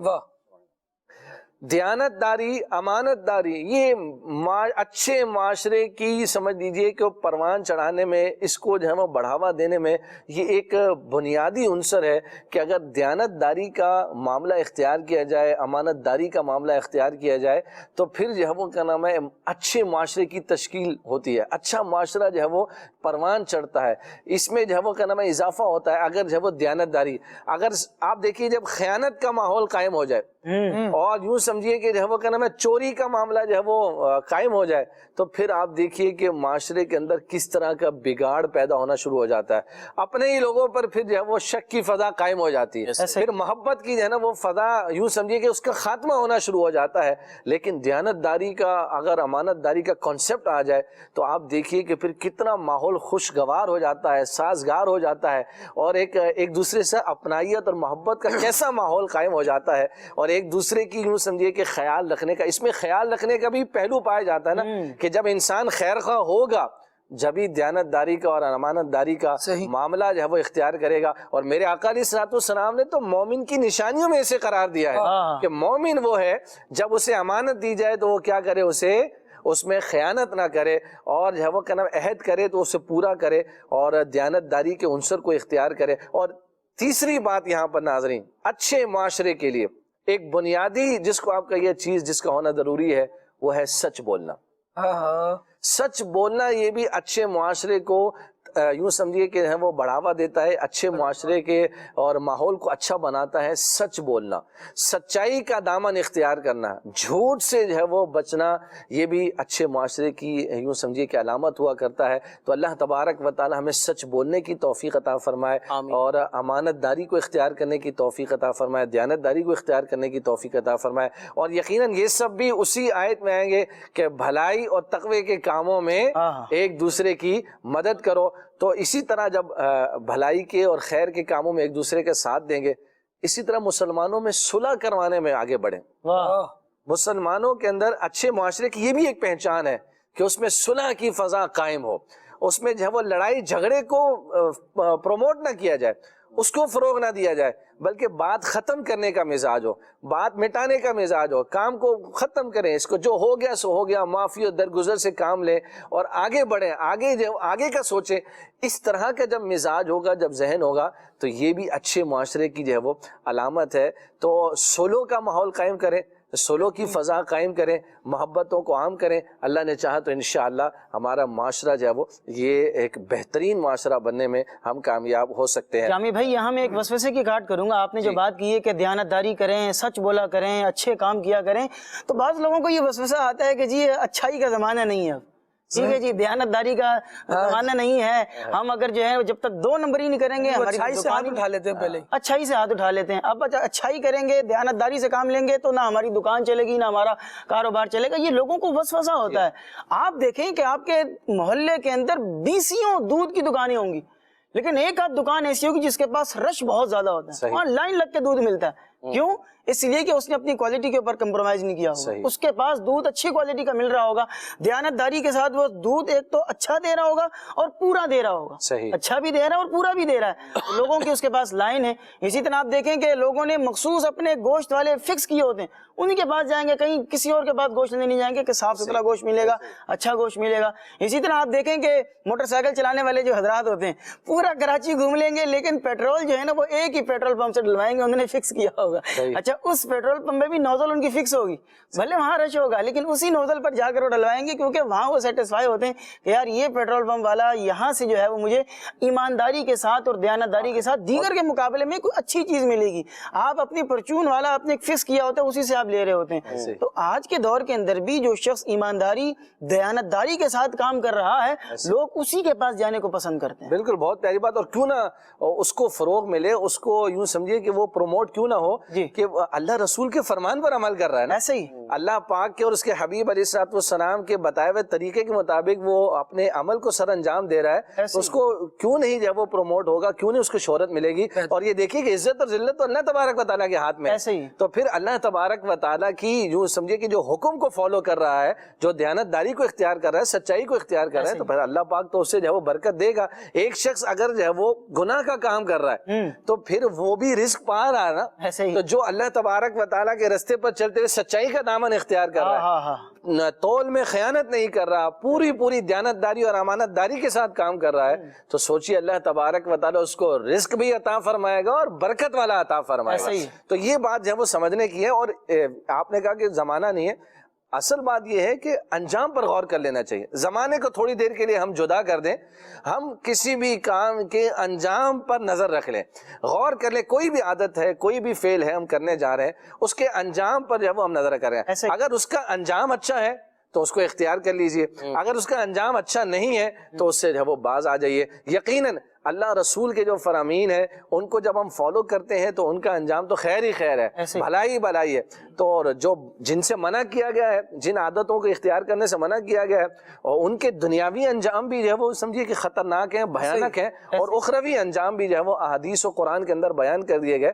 تو ناظرین یہ بھی ایک بڑا یوں سمجھ لیجئے کہ عمل ہے۔ بعض لوگ کہتے ہیں میں بری عادتوں سے بچنا چاہتا ہوں، چھٹکارا پانے تو میں چھٹکارا نہیں پا سکتا، تو یہ ایک بہترین ذریعہ ہے کہ آپ ان کے انجام پر غور و فکر کر لیں۔ اللہ پاک نے چاہا تو بری عادت کے جب انجام پر نظر ہوگی تو اس سے بچنے کا بھی جو ہے وہ ذہن بنے گا، اور اچھی عادتوں کے انجام پر نظر ہوگی تو ان کو اختیار کرنے کا ذہن بنے گا، رغبت ملے گی ان کو کرنے کی۔ اللہ تبارک و تعالی ہمیں اچھی عادات کو اختیار کرنے کی، اپنانے کی توفیق عطا فرمائے۔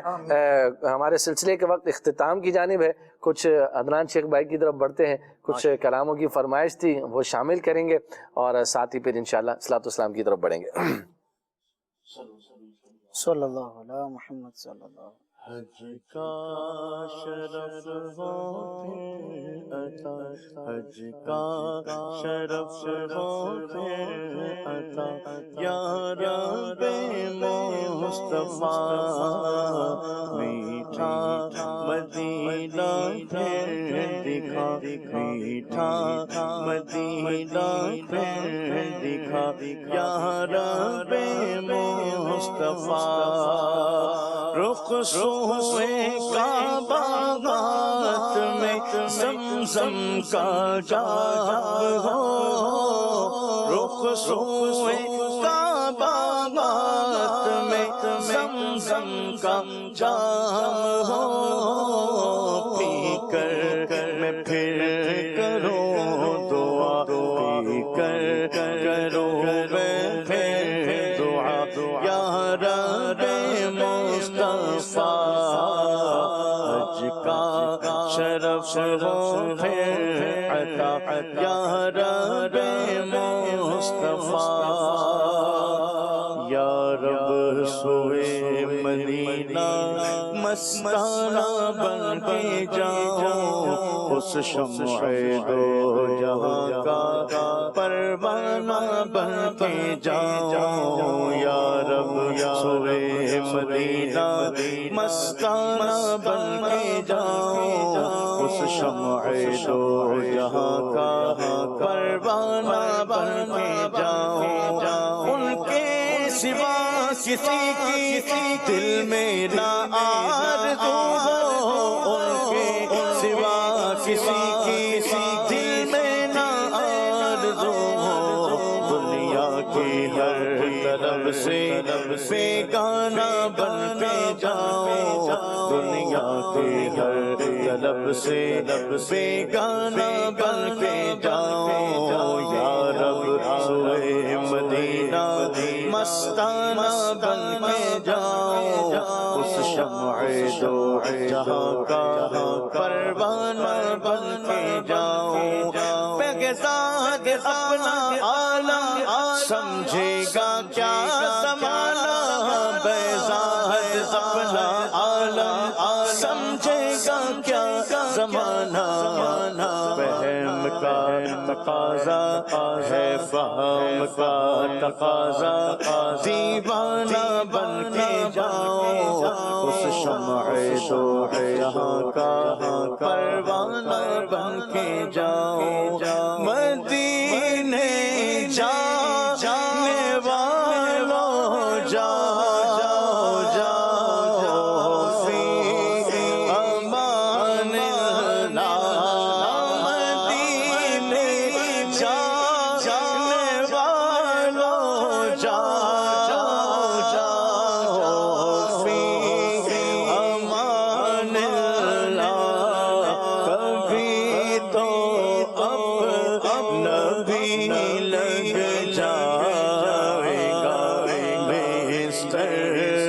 مدینے میں کبھی تو اب نبی لگ جائے گا بستر مدینے میں وہاں ایک سانس مل جائے کا حاصل ایک سانس مل جائے کا حاصل وہ قسمت کا دھنی ہے جو گیا بھر مدینے میں وہ قسمت کا دھنی ہے جو گیا بھر مدینے میں سوئے طیبہ جانے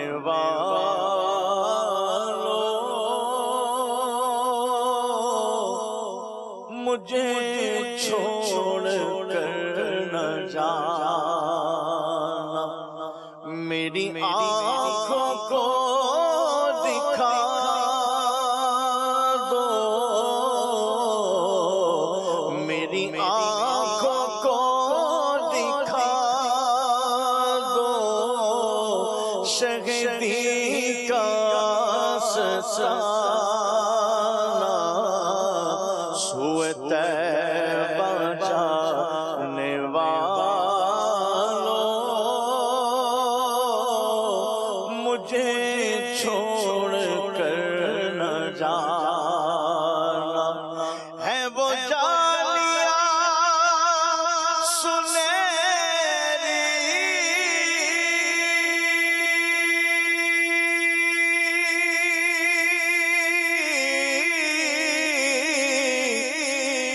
میری حسرتوں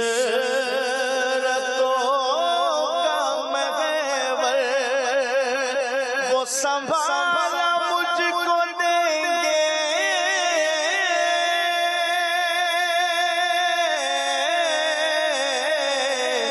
جو ہے آمنہ کے دل پر مجھے پہنچ کر مدینے نہیں لوٹ کر ہے آنا سوئے طیبہ جانے والوں مجھے چھوڑ کر نہ جانا کبھی تو سبز گنبد کا اجالا ہم بھی دیکھیں گے کبھی تو سبز گنبد کا اجالا ہم بھی دیکھیں گے ہمیں بلوائیں گے آقا مدینہ ہم بھی دیکھیں گے ہم کو بلانا یا رسول اللہ ہم کو بلانا یا رسول اللہ ہم کو بلانا یا رسول اللہ ہم کو بلانا یا حبیب اللہ ہم کو بلانا یا رسول اللہ ہم کو بلانا یا حبیب اللہ برستی گنبد خضرا سے ٹکراتی ہوئی بوندیں برستی گنبد خضرا سے ٹکراتی ہوئی بوندیں وہاں پر شان سے بارش برسنا ہم بھی دیکھیں گے وہاں پر شان سے بارش برسنا ہم بھی دیکھیں گے ہمیں بلوائیں گے آقا مدینہ ہم بھی دیکھیں گے ہم کو بلانا رسول اللہ ہم کو بلانا، یا حبیب اللہ ہم کو بلانا، یا رسول اللہ ہم کو بلانا، یا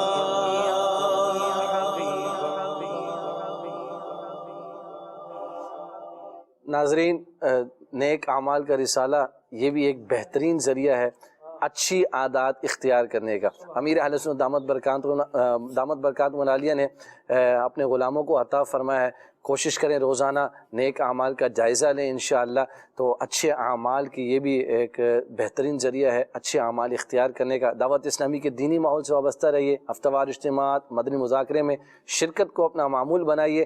اللہ نے چاہا تو انشاءاللہ الکریم ڈھیروں ڈھیر بھلائیوں اور برکتوں کے ساتھ ساتھ اچھی عادات اپنانے اور اختیار کرنے کا بھی موقع ملے گا۔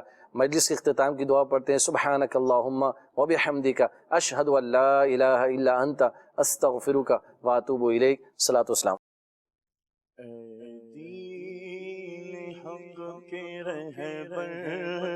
تم پر سلام ہردم میرے شفیع محشر، سلام